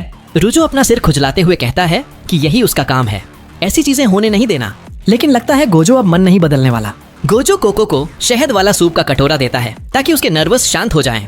गोजो बताता है कि उस रात वो कोको की मेमोरी मिटा सकता था, लेकिन फिर उस मैजिक बुक की याद भी चली जाती जो उन्हें ब्रिम हैट्स तक ले जा सकती थी। रुजो गुस्से में कहता है कि एविल मैजिक यूजर्स के पीछे जाना उनका काम नहीं, ये नाइट्स का काम है।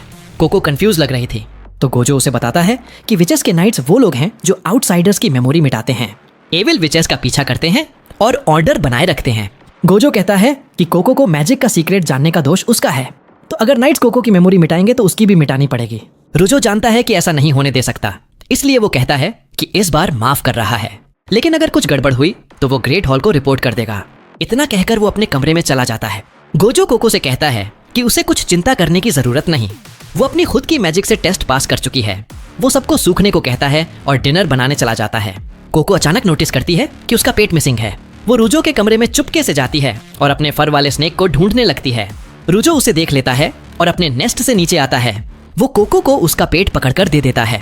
कोको देखती है कि वो किसी तरह पूरी तरह सूखा हुआ है। तभी रुजो अपने दो रिंग्स के बीच मैजिक सर्कल कनेक्ट करता है। बेसिकली एक गर्म हेयर ड्रायर बना देता है जो कोको को पूरी तरह सूखा देता है। वो उसे बाहर जाने को कहता है, लेकिन कोको देखती है कि उसके पैरों तले पत्थर चमक रहे हैं। वो खुशी से चीख पड़ती है, कहती है कि यही वो चीज है जिसने उसे मैजिक से प्यार करवा दिया। रुजो बताता है कि ये उसका मास्टरपीस है और उसे समझाने लगता है, लेकिन कोको फर्श पर लौट लौट कर खुश हो रही थी। कह रही थी कि ये उसकी कोर मेमोरी है। वो दिल से उसका थैंक यू कहती है। रुजो शर्मा जाता है और उसे कमरे से बाहर निकाल देता है। कहता है कि फिर कभी अंदर मत आना। अगला दिन भी उतना ही उबाऊ था। पूरे दिन बारिश होती रही। अगोट मैजिक प्रैक्टिस करने की कोशिश करती है, लेकिन खिड़की पर बारिश की आवाज उसे बार बार डिस्ट्रैक्ट कर देती है। वो फैसला करती है कि ये भी ट्रेनिंग है, उसे कंसंट्रेट करना सीखना होगा। वो आंखें बंद कर लेती है और एक मैजिक सर्कल बना लेती है। उसी लाइट बीम निकलता है। अचानक नीचे से कुछ शोर सुनाई देता है। वो तेजी से नीचे जाती है। वहाँ कुछ इंसान दरवाजे पर खड़े थे। वो गोजो से मदद मांग रहे थे। बारिश की वजह से एक ब्रिज गिर गया था और एक कैरेज फंस गई थी। एक आदमी रोते हुए कहता है कि उसका बेटा उस कैरेज में है। गोजो कहता है कि वो तुरंत आता है। वो आगोट से कहता है कि सबको अंदर रखना, लेकिन आगोट खुद कहती है कि उसे भी साथ ले चलो। वादा करती है कि वो रास्ते में नहीं आएगी और मदद करेगी। गोजो कहता है कि अभी उसे साथ ले जाना ठीक नहीं, क्योंकि वो अभी छोटी है। उसने अपना सेकंड टेस्ट भी नहीं दिया है, जो उसे आम लोगों के सामने मैजिक यूज करने की परमिशन देता है। वहाँ बहुत सारे लोग होंगे। वो आगोट को शांत करने की कोशिश करता है, लेकिन आगोट उसके हाथ झटक देती है। कहती है कि वो सालों से उस एग्जाम की तैयारी कर रही है और वो काफी प्रैक्टिस कर चुकी है कि वो मैजिक जो उसने सीखी है उसे आउटसाइडर्स के सामने यूज करने की। गोजो अभी भी हिचकिचा रहा था, लेकिन आगोट बोल उठती है। कहती है कि टीचर होने के नाते उसे तो खुशी होनी चाहिए कि वो उसे ज्यादा एक्सपीरियंस दे ताकि वो बेहतर बन सके। गोजो सोचने लगता है कि इस छोटी सी इडियट को कैसे शांत किया जाए। तभी रुजो ऊपर से आता है। सब कुछ सुन लिया था। वो गोजो से कहता है कि वो कुछ हीलिंग स्पेल्स और एनीवेयर विंडो तैयार रखेगा किसी इमरजेंसी के लिए। साथ ही वो आगोट को अपने साथ आगे ले जाएगा। गोजो को झटका लगता है, लेकिन रुजो कहता है कि शांत हो जा, ये बच्चे असली एक्सपीरियंस से ही सही से सीख पाएंगे। आगोट तेजी से अपना क्लोक और हैट लेने भागती है। आगोट जा रही है। ये सुनकर रिच और टिया दोनों भी फैसला कर लेते हैं कि वो भी गोजो के साथ जाएंगे। गोजो को सबसे ज्यादा चिंता आगोट की होती है। वो जानता है कि इतनी छोटी उम्र में जो कुछ वो कर चुकी है उसमें खुशी मानने की बजाय वो उन चीजों पर फ्रस्ट्रेटेड रहती है जो अभी नहीं कर पाई। ऐसा माइंडसेट उसे दौड़ने पर मजबूर कर सकता है, चलने की बजाय, एक कदम आगे बढ़ाने की बजाय, जो उसे खतरे में डाल दे। कुछ देर बाद आगोट रुजो के घोड़े पर भारी बारिश में बैठी हुई थी। जल्दी ही रुजो को एहसास होता है कि उनके नीचे जमीन बहुत स्थिर नहीं है। उन्हें ध्यान रखना होगा कि कहाँ पैर रख रहे हैं, वरना सीधे मौत के मुंह में गिर जाएंगे। जल्दी ही उन्हें एक कार्ट मिल जाता है जो फ्लैश फ्लड में फंसी हुई थी। भारी बारिश की वजह से पानी इतना गंदला था कि कुछ भी साफ दिख नहीं रहा था। कुछ आम लोग गिरे हुए ब्रिज के पास खड़े मदद का इंतजार कर रहे थे। जैसे ही उन्हें पता चलता है कि विचेस मदद करने आए हैं, उनके चेहरे खिल उठते हैं। वो कार्ट की तरफ चिल्लाने लगते हैं कि अब चिंता मत करो, विचेस आ गए हैं। रुजो घोड़े से उतरता है और आगोट के साथ वो उसे अपने मैजिक रिंग्स देता है जो उसने कोको को सुखाने के लिए यूज किए थे। कहता है कि वहाँ खड़े लोगों को सूखा रखना और वो करने के बाद स्टैंड बाय में रहना, आगे के ऑनर्स का इंतजार करना। आगोट को ये जॉब बिल्कुल पसंद नहीं आती। वो तो असली मैजिक यूज करना चाहती थी, न कि कोई मैजिकल कंट्रैप्शन। लेकिन रुजो तुरंत उसे चुप करा देता है। कहता है कि जैसा बोला है वैसा करो। उसे एहसास होता है कि आगोट को लगता है ये काम उसके लायक नहीं। वो कहता है कि यही वो बात है जिसकी गोजो को चिंता है। सबसे बेसिक जॉब्स भी लॉन्ग रन में बहुत जरूरी होते हैं। जो अधीर होते हैं वो गलतियां जरूर करते हैं। वो साफ साफ कहता है कि अगर तुझे सिर्फ अपनी मैजिक दिखानी है तो भविष्य में और मौके मिलेंगे, लेकिन अभी लोगों की जानें बचानी है। अगर तुझे अभी उपयोगी बनना है तो सोच कि तेरी मैजिक किस काम की है। ये बात आघोट को बुरा लगती है। समझने की बजाय वो सोचने लगती है कि फिर से उसे अनजान बच्ची की तरह ट्रीट किया जा रहा है। वो सारी अप्रेंटिस में सबसे ज्यादा मेहनत करती है, लेकिन अगर कभी उसे दिखाने का मौका ही नहीं मिलेगा तो फिर सारी मेहनत का क्या फायदा। वो मन में ठान लेती है कि वो साबित करके दिखाएगी कि वो एक योग्य विच है, तभी उसके टीचर्स उसे कॉन्फिडेंस दे पाएंगे। इधर एडल्ट्स असली काम में लगे हुए थे। रुजो तेज बहते पानी में काट के ऊपर कूद जाता है। गोजो भी दूसरी अप्रेंटिस के साथ आकर एक मैजिकल स्वॉर्ड लेकर कूदता है। वो पानी के ठीक ऊपर होवर करता है और स्वॉर्ड से आने वाले पानी को 2 हिस्सों में काट देता है। फिर स्वॉर्ड को जमीन में गहरा घोंप देता है। नदी को 2 भागों में बांट देता है, जैसे कोई नकली मोसेस। इससे रुजो को मौका मिल जाता है कि वो काट में फंसे लोगों को बाहर निकाल सके। देखने वाले हैरान रह जाते हैं कि विचेस क्या कर सकते हैं। टिया उन्हें चेताती है कि क्लिफ के किनारे से दूर रहो, खतरनाक है। रुजो तुरंत काट से पहले बच्चे को पकड़कर ऊपर सुरक्षित जगह ले जाता है। गोजो से कहता है कि होल्ड ऑन करो, अंदर एक बच्चा और है। गोजो भी संघर्ष कर रहा था, सोच रहा था कि अब भी उसे पानी बिल्कुल पसंद नहीं। रुजो जल्दी वापस आता है, दूसरे बच्चे को पकड़कर ऊपर ले जाता है। गोजो को बताता है कि अब वो भी आ सकता है। गोजो पानी को काटता हुआ कुछ दूरी बनाता है और फिर सुरक्षित ऊपर आ जाता है। दोनों दूसरों के पास उतरते हैं। बच्चा अपने माता पिता के पास दौड़ जाता है, जिंदा बचने के लिए शुक्रगुजार। पिता दिल से विचेस का शुक्रिया अदा करता है। गोजो कहता है कि ज्यादा चिंता मत करो, उसकी अप्रेंटिस भी यहाँ हैं। अगर कोई इंजरी हो तो वो मदद कर देंगी। लेकिन मुड़कर देखता है कि सारी लड़कियां अपनी जगह से गायब थीं। वो सब उसके मैजिकल स्वॉर्ड को घेर कर खड़ी थीं, जिससे उसने बाढ़ वाली नदी को अलग किया था। गोजो उनके पास जाता है। वो तुरंत एक के बाद एक स्वॉर्ड के बारे में सवाल पूछने लगती हैं। वो बताता है कि स्वॉर्ड का नाम रेन क्लीवर है। ये उसकी खुद की ओरिजिनल मैजिक है। उसने स्वॉर्ड पर बहुत सारे छोटे छोटे मैजिकल सील्स बनाए हैं। कहता है कि इतने सील्स के साथ ये स्वॉर्ड समुद्र को भी काट सकता है। टिया एक बार उसे छूना चाहती है, लेकिन गोजो मना कर देता है। मैजिकल वेपन्स बहुत पावरफुल होते हैं। अगर सही तरीके से ना यूज किए तो यूजर और आसपास वालों के लिए बहुत मुश्किल खड़ी कर सकते हैं। इतना कहकर वो स्वॉर्ड को शीथ में रख देता है। रुजो कहता है कि वो ऊपर रिवर चेक करने जाएगा, कहीं और कोई फंसा तो नहीं। गोजो कहता है अच्छा आइडिया है। वो डाउन स्ट्रीम चेक करेगा। टिया को अपने साथ ले जाता है। रुजो रिच को साथ ले जाता है। आगोट और कोको को वहाँ गांव वालों की देखभाल करने को कह देते हैं। कोको को अपनी जॉब पसंद आती है, लेकिन अगोट थोड़ी गुस्से में लग रही थी। दोनों घायलों की देखभाल शुरू कर देते हैं, दवाइयां लगाने लगती हैं। कोको सोच रही थी कि उसे जल्दी से आगोट के फ्लाइंग शूज ठीक करके वापस करने हैं। इसी वजह से वो किसी विच के साथ डैमेज चेक करने नहीं जा पाई थी। जब वो घायलों को संभाल रही थी तभी अचानक कुछ शोर सुनाई देता है। देखती हैं तो वो इडियट लड़का जिसे अभी अभी नदी से बचाया गया था, दोबारा कार्ट से अपना सामान लेने नीचे जाने की कोशिश कर रहा था। वो पेड़ से रस्सी बांधकर ढलान पर उतरने लगता है। उसका पिता चिल्ला रहा था कि तुरंत वापस आ जा, किनारा स्थिर नहीं है। लेकिन बेटा नहीं मानता, कहता है चिंता मत करो। आगोट और कोको पिता के पास खड़े होकर सोच रही थी कि क्या मदद कर सकते हैं। अचानक कोको नोटिस करती है कि जिस पेड़ से रस्सी बंधी थी वो हिल रहा है। पूरी तरह वार्निंग देने से पहले ही पेड़ गिर जाता है। किनारे का हिस्सा भी साथ में ढह जाता है। छोटा सा लैंडस्लाइड हो जाता है। धूल साफ होते ही आगोट देखती है कि पिता भयभीत हो गया है। उसका बेटा मलबे के नीचे दब गया होगा। अब उसे बचाने का कोई चांस नहीं लग रहा था। सडनली आगोट को कोको का हैट मलबे में पड़ा दिखता है। वो चारों तरफ डर के मारे देखती है। उसे एहसास होता है कि कोको भी लैंडस्लाइड में फंस गई है। वो एक बड़े बोल्डर को पकड़कर जान बचाने की कोशिश कर रही थी। नीचे तेज बहता पानी उसे बाहर ले जाने की धमकी दे रहा था। जिस लड़के ने ये सब किया था वो भी वहाँ बेहोश पड़ा था। उसका पिता पूरी तरह घबरा गया था। वो कुछ समझ नहीं पा रहा था। आखिरकार वो आगोट की तरफ मुड़ता है और उसे पकड़ लेता है। कहता है कि मदद करो, तुम भी विच हो, अपनी मैजिक से मेरे बेटे को बचा लो। कोको और लड़के की जान की चिंता करने की बजाय आगोट के दिमाग में एकदम से आता है कि ये उसका मौका है सबको साबित करने का कि वो गलत थे। वो कोई बच्ची नहीं है, मास्टर्स यहाँ नहीं है और बिना फ्लाइंग शूज के वो उन्हें बुला भी नहीं सकती। सिचुएशन बहुत डेस्परेट है। अगर वो मैजिक यूज करके सबको बचा लेती है तो सबको मानना पड़ेगा कि वो बहुत कैपेबल विच है। अचानक उसे एहसास होता है कि पब्लिक में मैजिक यूज करने का मतलब क्या है। लोग उसे घेर लेते हैं, सब उत्सुकता से उसकी मैजिक देखना चाहते हैं। इससे उसके ऊपर बहुत प्रेशर पड़ने लगता है। वो अपना बचपन याद करने लगती है। उसके परिवार ने उसे छोड़ दिया था क्योंकि उन्हें लगता था कि उसकी मैजिक औसत से भी कम है। वो परिवार का प्रतिनिधित्व नहीं कर सकती, सिर्फ शर्मिंदगी ही लाएगी। प्रेशर उसे तोड़ने लगा था। तभी कोको की आवाज उसके कानों में पड़ती है। वो पूछ रही थी कि क्या वो ऊपर से कुछ कर सकती है ताकि लड़के की जान बच जाए। ये सुनकर आगोट ट्रांस से बाहर आ जाती है। एक पल के लिए साफ सोचने लगती है। रुजो की बात याद आती है कि मैजिक किस काम की है और लोगों की मदद कैसे करनी है। वो कोको से नीचे की सिचुएशन के बारे में पूछती है। कोको जवाब देती है कि वो बोल्डर पर अटकी हुई है, लेकिन पास में करंट थोड़ा धीमा है, इसलिए वो बहने वाली नहीं लगती। लेकिन वापस ऊपर चढ़ भी नहीं सकती क्योंकि चट्टानें बहुत फिसलन भरी हैं। लड़का बेहोश है और एक विशाल बोल्डर के नीचे दबा हुआ है। इंसानी ताकत से उसे हिलाया नहीं जा सकता। उसका पूरा सैचल भी भीग गया है जिसमें मैजिक गियर था, इसलिए वो ज्यादा स्पेल्स नहीं यूज कर पा रही। अगोट सोचने लगती है कि सिचुएशन को कंट्रोल में कैसे लाया जाए, खासकर इसलिए क्योंकि नॉन विचेस को उसकी मैजिक नहीं देखनी चाहिए। कोको किसी तरह किनारे पर चढ़ जाती है और अघोट को चिल्लाकर कहती है कि रुजो के हेयर ड्रायर रिंग्स फेंक दो। अघोट जल्दी से उन्हें बंडल करके कोको की तरफ फेंक देती है। कोको पकड़ लेती है और उन्हें डायसन की तरह यूज करके अपना पूरा सैचल सूखा लेती है। अब वो मैजिक यूज कर सकती थी। अघोट को एक समस्या दिखती है। कोको ने कभी भी दूसरों के सामने मैजिक प्रैक्टिस नहीं की थी, खासकर जब क्लोक के अंदर छुपकर सिर्फ मेमोरी से सही स्पेल ड्रॉ करना हो।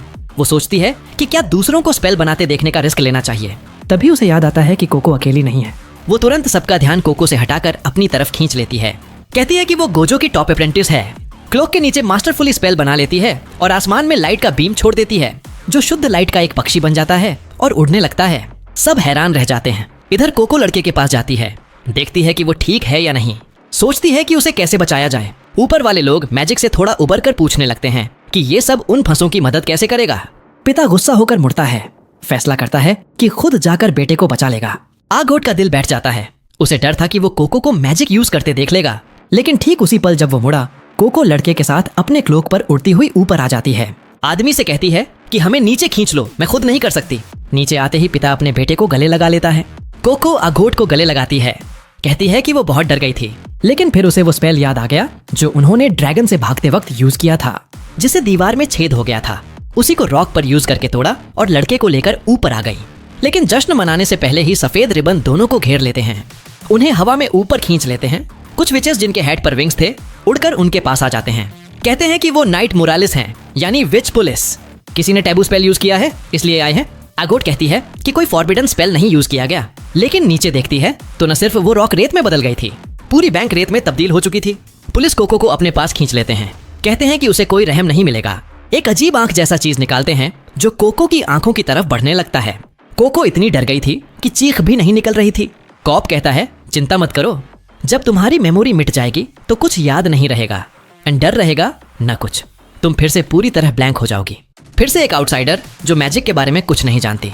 अघोट विरोध करती है, कहती है कि ये गलत फहमी है, लेकिन पुलिस पावर ट्रिप पर थी, वो सुनने को तैयार नहीं थे। जैसे ही वो आंख वाली चीज कोको से जुड़ने वाली थी, रिच कहीं से मिसाइल की तरह आकर उस चीज को हाथ से धक्का दे देती है। नाइट्स कंफ्यूज हो जाते हैं। तभी जो रिबन लड़कियों को पकड़े थे वो जलने लगते हैं। कोको और अघोट छूटकर नीचे गिरने लगती हैं, लेकिन जमीन पर गिरने की बजाय वो टिया के बनाए क्लाउडी मैजिक स्पेल पर बैठ जाती हैं। टिया अघोट और कोको के आगे खड़ी हो जाती है।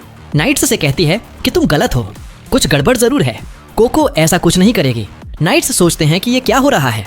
वो दोबारा रिबन बना लेते हैं, कहते हैं कि कुछ बच्चों की वजह से हमारा मन नहीं बदलेगा, हम तुम्हारी बेकार शिकायतें सुनने नहीं आए हैं। रिच गुस्सा हो जाती है, कहती है कि उसे उन एडल्ट से नफरत है जो बच्चों को बिना दिमाग वाले छोटे जीव समझते हैं।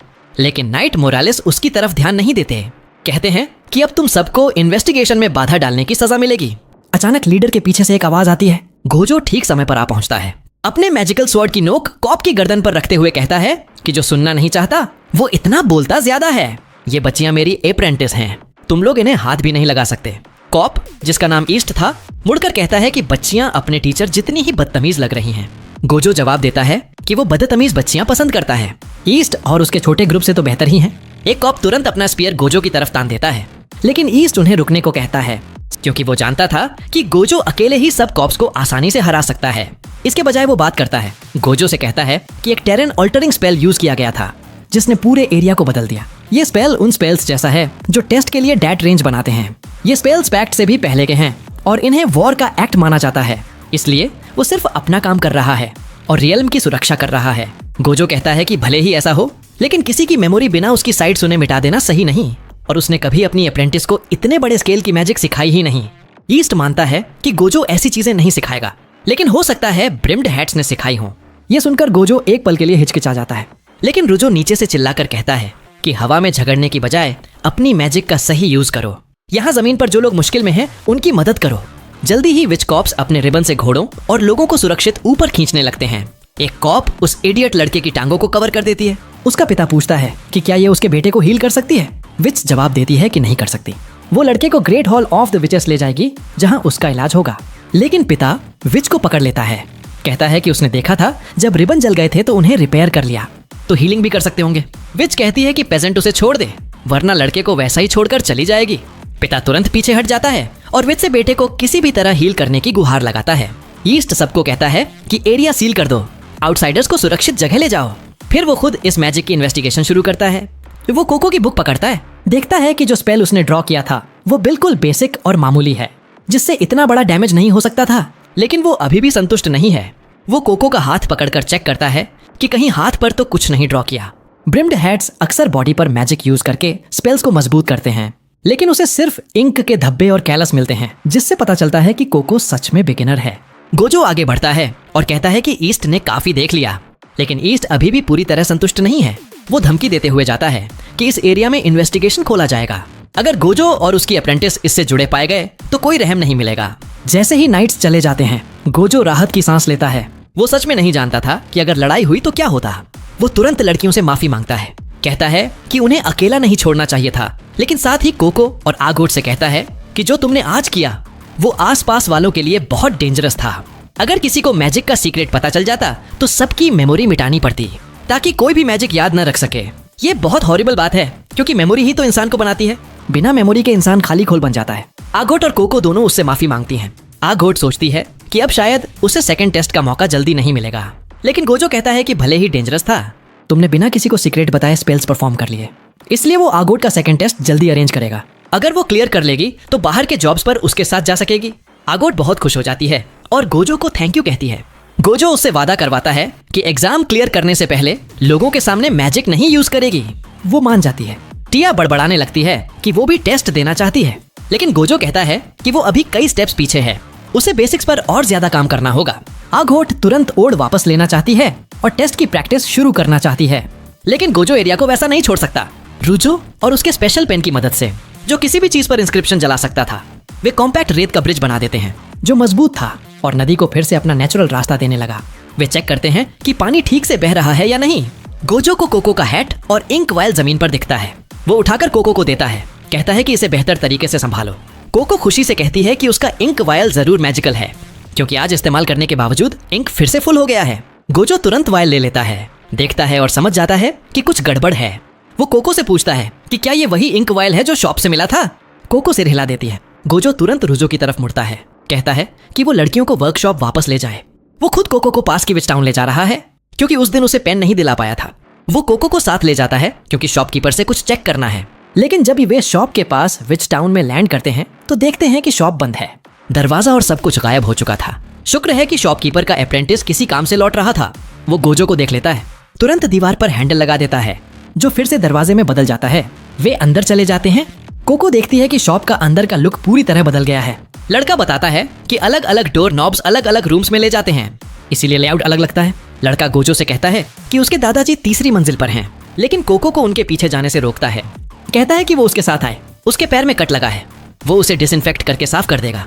कोको इतने खूबसूरत वायल्स और पाउडर्स देखकर हैरान थी। उनके बारे में तरह तरह के सवाल पूछने लगती है।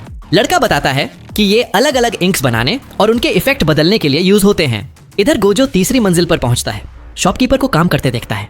वो अभी भी उस इंक को समझने की कोशिश कर रहा था जो पिछली बार मिली टाइल्स पर यूज हुआ था। वो गोजो से कहता है कि अभी तक कॉम्बिनेशन समझ नहीं आया। गोजो इंक वायल निकालकर उसे दे देता है। शॉपकीपर तुरंत उसे देखने लगता है, उत्साहित होकर कहता है कि कलर और टेक्सचर बिल्कुल मैच कर रहा है। तभी उसे पता चलता है कि वायल उसके खुद के शॉप का है। वो कंफ्यूज हो जाता है। गोजो तुरंत वायल लेकर एक पार्चमेंट पर मैजिकल सील ड्रॉ करने लगता है। शॉपकीपर उसे रोकने की कोशिश करता है, कहता है कि ये डेंजरस हो सकता है। नीचे फ्लोर पर कोको लड़के से अलग अलग डाइस के बारे में पूछ रही थी। वो नाम और उनके यूज बताता है, कुछ एरिया ऑफ इफेक्ट बढ़ाने के लिए, कुछ एक्टिवेशन का टाइमिंग बदलने के लिए, कुछ कास्टिंग सील को कुछ देर बाद गायब कर देते हैं, कुछ उनके बिहेवियर को ही बदल देते हैं। कोको उस जगह पर होने से बेहद खुश थी जो उसे जादुई लग रही थी। वो कहती है कि काश वो यहाँ हमेशा रह सके। लड़का कंफ्यूज हो जाता है, कोई विश तो सिर्फ स्टेशनर बनकर रहना नहीं चाहेगा। कोको ऊपरी शेल्फ पर एक चमकदार लाल पाउडर देखती है और लड़के से पूछती है कि वो क्या है। लड़का उसे साफ नहीं देख पाता। कोको एक सीढ़ी पकड़कर ऊपर चढ़ जाती है। तभी ऊपर से एक मैजिक स्पेल की वजह से पूरे कमरे में तेज रोशनी भर जाती है। सब कुछ जमीन पर गिर पड़ता है। कोको को राहत मिलती है कि कोई जार टूटा नहीं, लेकिन लड़का हॉरिफाइड हो जाता है। कहता है कि अब सारे लेबल्स मिक्स हो गए हैं। कोको कहती है कि हम आसानी से नए लेबल लगा देंगे। वो पूछने लगती है कि कौन सा रंग का पाउडर क्या काम करता है। लेकिन लड़का उस पर चिल्लाता है कि उसे नहीं पता, वो तो सिर्फ शेल्फ पर उनकी जगह से याद रखता था। वो उसे हैट थमा देता है और कहता है कि अभी के लिए चली जा, तुम यहाँ कुछ नहीं कर सकती। ऊपरी फ्लोर पर शॉपकीपर जमीन से उठता है और गोजो की तरफ दौड़ता है जो भी जमीन पर था। वो कहता है कि तुम्हें मेरी बात माननी चाहिए थी। शॉपकीपर हैरान था कि इतना छोटा स्पेल इतना बड़ा ब्लोबैक कैसे बना सकता है, लेकिन गोजो समझ गया था कि ये वायल एक ट्विंड बोतल है। किसी ब्रिम्ड हैट ने वायल के अंदर छोटा सा सील जोड़ दिया होगा जो इसे दूसरे वायल से जोड़ता है। इस इंक में कुछ एडिटिव्स डालकर यूजर और आसपास के एरिया को भारी नुकसान पहुंचाया जा सकता है। उसे एहसास होता है कि कोको ने उसी इंक से मैजिक स्पेल कास्ट किया था, इसी वजह से इतना बड़ा डिस्ट्रक्शन हुआ। लेकिन अब आखिरकार ब्रिम्ड हैट्स से लिंक मिल गया है। शॉपकीपर घबरा जाता है, कहता है कि ये उसके पे ग्रेड से ऊपर की बात है, उसे ग्रेट हॉल को बताना चाहिए। लेकिन गोजो उसे किसी से भी एक शब्द भी नहीं कहने देता। शॉपकीपर पीछे हटने लगता है, पूछता है कि गोजो आखिर क्या प्लान कर रहा है। जब गोजो समझ जाता है कि शॉपकीपर उसके प्लान से सहमत नहीं होगा, तो वो अपने स्पेल से शॉपकीपर की मेमोरी मिटा देता है कि वो वायल के साथ आया था। शाम होते होते वो कोको के साथ शॉप से बाहर निकलता है। उसे एक बैग थमा देता है जिसमें नया इंक और दूसरे सामान भरे थे। कहता है कि वो गलती से बहुत महंगा इंक खरीद लाया था, इसलिए इसके बजाय ये ले आया। कोको खुश हो जाती है। गोजो उसे गोद में उठा लेता है, वादा करता है कि जब तक वो उसकी अप्रेंटिस है कोई उसे नुकसान नहीं पहुंचा सकेगा। कुछ दिन बीत जाते हैं। अब गोजो कोको को ट्रेनिंग दे रहा है। वो चाहता है कि वो जल्दी से जल्दी मैजिक में बेहतर बने और सारे बेसिक्स सीख ले। वे सिंपल समनिंग स्पेल से शुरू करते हैं जिसमें विंड मैजिक का सील बनाना होता है। उसे उस ऑब्जेक्ट की तरफ होल्ड करना होता है जिसे खींचना है। बस इतना ही काफी है। कोको सील को हाथ में होल्ड करके एक पहाड़ी पर लगे सेब के पेड़ की तरफ निशाना साधती है, लेकिन सेब की बजाय पूरा छोटा पेड़ जमीन से उखड़कर तेजी से उनकी तरफ उड़ता हुआ आता है और गोजो से टकराकर उसे जमीन पर गिरा देता है। कोको तुरंत माफी मांगने लगती है। गोजो कहता है चिंता मत करो। वो उठकर खुद को झाड़ता है, कहता है कि इस बार जो सील तुमने बनाया वो थोड़ा बड़ा हो गया था। कोको दूसरी पेपर पर अपना पिछला सील निकालती है जो थोड़ा छोटा था और कमजोर मैजिकल विंड बनाता था, जिससे सिर्फ सेब हिलते थे, टूट कर नहीं गिरते थे। टिया भी वहां थी। वो सजेस्ट करती है कि शायद कोको को मैजिक सर्कल में स्पेल को थोड़ा एंगल करके ट्राई करना चाहिए, ताकि सीधा खींचने की बजाय मैजिक सेब को थोड़ा ट्विस्ट कर दे, जिससे उसे तोड़ना आसान हो जाए। गोजो मान जाता है, कहता है कि अगर सही तरीके से किया जाए तो ये बदलाव काम कर सकता है। वो कहता है कि मैजिकल स्पेल को अनलिमिटेड तरीकों से बदलना ही उसे इतना मॉड्यूलर बनाता है। टिया खुशी से कूद पड़ती है। गोजो की बात दोहराती है, कहती है कि किसी लेसन को रिपीट करने का मतलब है ट्रायल एंड एरर। यही छुपी हुई टेक्निक है बेहतर बनने की। तुम एक स्पेल ट्राई करते हो जो काम नहीं करता, फिर सोचते हो कि क्यों नहीं हुआ, फिर दोबारा ट्राई करते हो, अगर काम कर जाए तो सोचते हो कि क्यों काम किया। गोजो पेड़ को फिर से जमीन में लगा देता है ताकि वो और बड़ा और मजबूत हो सके। कहता है कि टिया सही कह रही है, एक दिन वो बहुत अच्छी टीचर बनेगी। ये सुनकर टिया शर्मा जाती है। वो जल्दी से मास्टर बनना चाहती है, लेकिन जैसा हमेशा होता है आघोट खुद को बज़किल बनने से नहीं रोक पाती।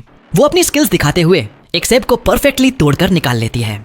वो सेब उसके हाथ में आराम से आ जाता है। फिर कहती है कि टिया को दूसरों को सिखाने की जरूरत नहीं, जब खुद में इतनी कमियां हैं बेहतर होगा कि वो अपनी मैजिक पर काम करे और बेहतर बने, दूसरों को सिखाने की बजाय। टिया और रिच तुरंत आगोट के पास दौड़ती हैं। टिया आगोट से गुजारिश करती है कि उसे ये मैजिक परफेक्टली यूज करना सिखा दो।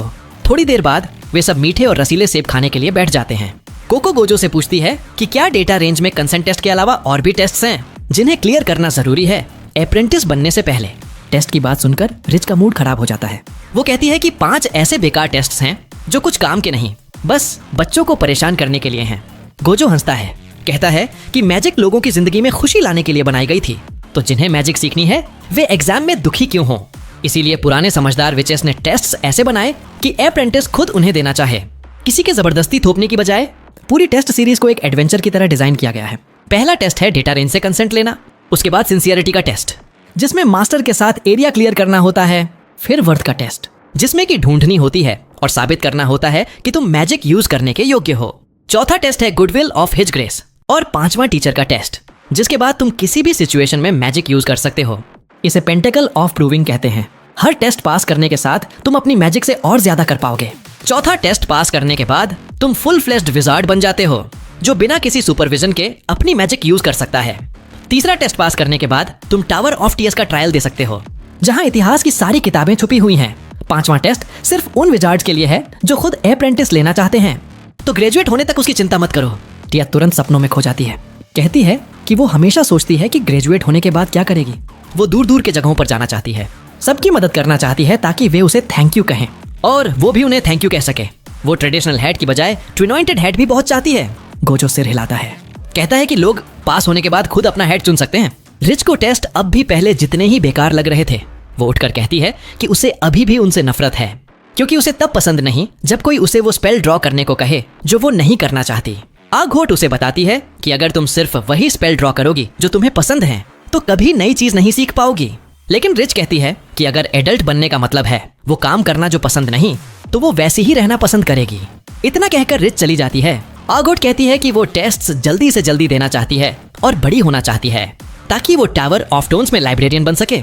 टिया कोको के पास आकर उसके कान में फुसफुसाती है कि आगोट का परिवार उन 3 वाइज विचेस से चला आ रहा है जिन्होंने मॉडर्न विचक्राफ्ट की नींव रखी थी। हर जनरेशन में एक लाइब्रेरियन रहा है, इसीलिए आगोट खुद को साबित करना चाहती है। टिया कोको से पूछती है कि तुम क्या बनना चाहती हो।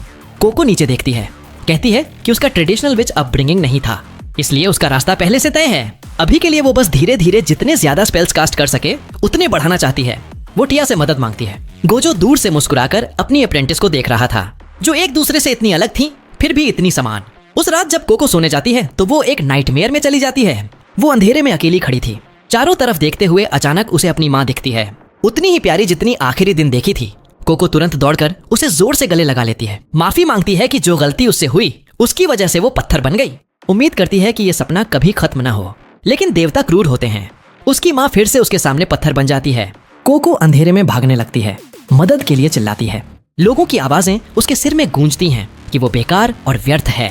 वो भागती रहती है और खुद को एक शीशे की बोतल में फंसा पाती है।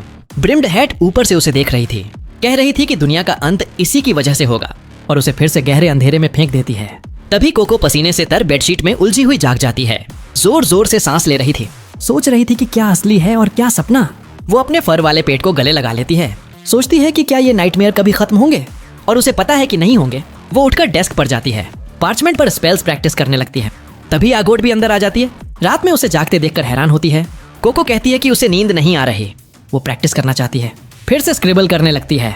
सोच रही थी कि इन स्पेल्स को कितनी बार प्रैक्टिस करना पड़ेगा जब तक वो अपनी माँ को बचा सकने लायक कैपेबल न बन जाए। इधर नीचे फ्लोर पर गोजो अपना सामान निकालता है, अपने चारों तरफ मैजिकल वॉल बना लेता है ताकि बाकी सबसे अलग रहे। फिर वो उस वायल को निकालता है जिसमें मैजिकल इंक था। दोनों हाथों से उसे पकड़ लेता है जैसे कोई पुराना खोया हुआ प्यार हो। वो सोचता है कि कुछ विचेस ऐसे थे जो किसी भी बीमारी को हील करने की स्किल रखते थे। वे वाइज वंस के फैसले से सहमत नहीं थे कि बॉडी पर कोई स्पेल यूज न किया जाए। वे कहते थे कि बॉडी पर स्पेल्स बैन करने से उनकी ताकत कम हो जाएगी, लेकिन वाइज वंस ने मना कर दिया। हीलिंग मेजर्स ने अपनी खुद की ट्विन वायल्स इस्तेमाल करना शुरू कर दिया, जिन्हें वे एक दूसरे से जोड़ लेते थे। खास इंक यूज करके वो मैजिक जारी रख सके जो वे करना चाहते थे। लेकिन जब वाइज वंस ने उन मेजर्स की मेमोरी मिटा दी तो वो कला पूरी तरह खो गई। अब आयरॉनिकली सिर्फ ब्रिम्ड हैट्स ही ट्विन वायल्स यूज कर पाते हैं। ये उसके लिए ब्रिम्ड हैट्स के सीक्रेट तक पहुंचने का सबसे करीबी मौका था। वो फैसला करता है कि अभी ये इंक यूज करना बहुत डेंजरस है, क्योंकि नहीं पता इसके क्या इफेक्ट होंगे। उसे सिर्फ वायल के अंदर का मैजिकल मेडेलियन निकालना है जो इसे ट्विन वायल बनाता है। वो ट्वीजर लेता है और धीरे धीरे मेडेलियन को बाहर खींचने लगता है। तभी सब गड़बड़ हो जाता है। वायल के अंदर लाइटनिंग स्पेल एक्टिवेट हो जाता है। गोजो पर हमला कर देता है। वो मुश्किल से अर्थ बेंडिंग स्पेल यूज करके खुद को बचा पाता है, लेकिन ये काफी नहीं था। अचानक पूरा वायल बहुत तेज पानी की धारा से ओवरफ्लो होने लगता है, जो उसके बनाए छोटे साइलों को पूरी तरह भर देता है। गोजो डूबने लगता है। उसे एहसास होता है कि उससे गलती हो गई। उसे पता नहीं था कि पानी के अंदर मैजिक नहीं यूज कर सकता, जिससे वो पूरी तरह डिफेंसलेस हो जाता है। एक लाइटनिंग बोल्ट पानी में शॉक कर देता है। इस बार गोजो के पास खुद को बचाने का कोई तरीका नहीं था। पानी फिर से वायल के अंदर जाने लगता है। गोजो जमीन पर गिर जाता है, स्तब्ध। जब वो ऊपर देखता है तो एक ब्रिम्ड हैट उसे अजीब तरीके से घूर रही थी। ब्रिम्ड हैट आराम से जमीन से वायल उठा लेती है। गोजो उसे पकड़ने की कोशिश करता है, लेकिन ब्रिम्ड हैट उसे अपने हाथों में तोड़ देती है, पूरी तरह चूर चूर कर देती है, फिर तुरंत गायब हो जाती है। गोजो जमीन पर स्तब्ध पड़ा रह जाता है। वो यकीन नहीं करना चाहता था कि ब्रिम्ड हैट्स को समझने का उसका सुनहरा मौका चला गया। अगली सुबह गोजो और कोको दोनों ब्रेकफास्ट टेबल पर थके हुए और जम्हाई लेते हुए थे। आगोट कोको से कहती है कि उसे आराम की जरूरत है, वो पूरी रात ट्रेनिंग कर रही है। गोजो फिर से सोने लगता है तो वो चाय बनाने का फैसला करता है, लेकिन जैसे ही वो केतली पकड़ता है वो जमीन पर गिरकर टूट जाती है। उसे एहसास होता है कि कल की लाइटनिंग स्ट्राइक से उसके उंगलियां अभी भी सुन्न हैं। वो लड़कियों से कहता है कि तुम लोग जाकर मजे करो, वो बाहर कुछ और पत्तियां तोड़ लाएगा चाय के लिए। इधर कोको आगोट को एक तरफ ले जाती है। उसे वो शूज वापस देती है जो उसने बहुत पहले उधार लिए थे। आगोट कंफ्यूज हो जाती है, समझ जाती है कि यही वजह है कि कोको रात भर जागती रहती है। कोको कहती है कि ये पहले जितने अच्छे नहीं हैं। लेकिन उसने अपनी पूरी कोशिश की। आगोट कोको को समझ नहीं पाती। उसने कोको को एग्जाम देने के लिए मजबूर किया था। फिर भी कोको ने गोजो से इसके बारे में एक शब्द भी नहीं कहा। कोको कहती है हाँ, उसने पहले टेस्ट के लिए मजबूर किया था, लेकिन आगे बढ़ना उसका अपना फैसला था। बिना उस पुश के शायद वो कभी करती ही नहीं। लेकिन इससे पहले कि वो कुछ और कह पाती, कोको फर्श पर गिर जाती है। आगोट देखती है कि वो जल रही है। वो तुरंत गोजो को ढूंढने दौड़ती है। उसे पत्तियां तोड़ते हुए मिल जाती है। दोनों पहाड़ी से नीचे गिर जाते हैं। गोजो अपनी मैजिक से जल्दी कंट्रोल पा लेता है। आगोट बताती है कि कोको बीमार है। गोजो तुरंत उसके साथ वापस जाता है, कोको को उठाता है और आइलैंड टाउन ऑफ विचेस में हॉस्पिटल ढूंढने चला जाता है। टाउन में पहुंचकर उसे एहसास होता है कि इलाका उसे अच्छे से पता नहीं। शुक्र है कि उसे शॉपकीपर का पोतातार मिल जाता है, जो नजदीकी हॉस्पिटल का रास्ता जानता था। वे दोनों कोको को लेकर तेजी से वहां पहुंचते हैं। डॉक्टर्स तुरंत उसे संभाल लेते हैं। गोजो तार को मदद के लिए थैंक यू कहता है। तार ऊपर देखकर कहता है कि उसे पिछले विजिट के बारे में एक सवाल पूछना है। जब वो कोको के साथ शॉप आए थे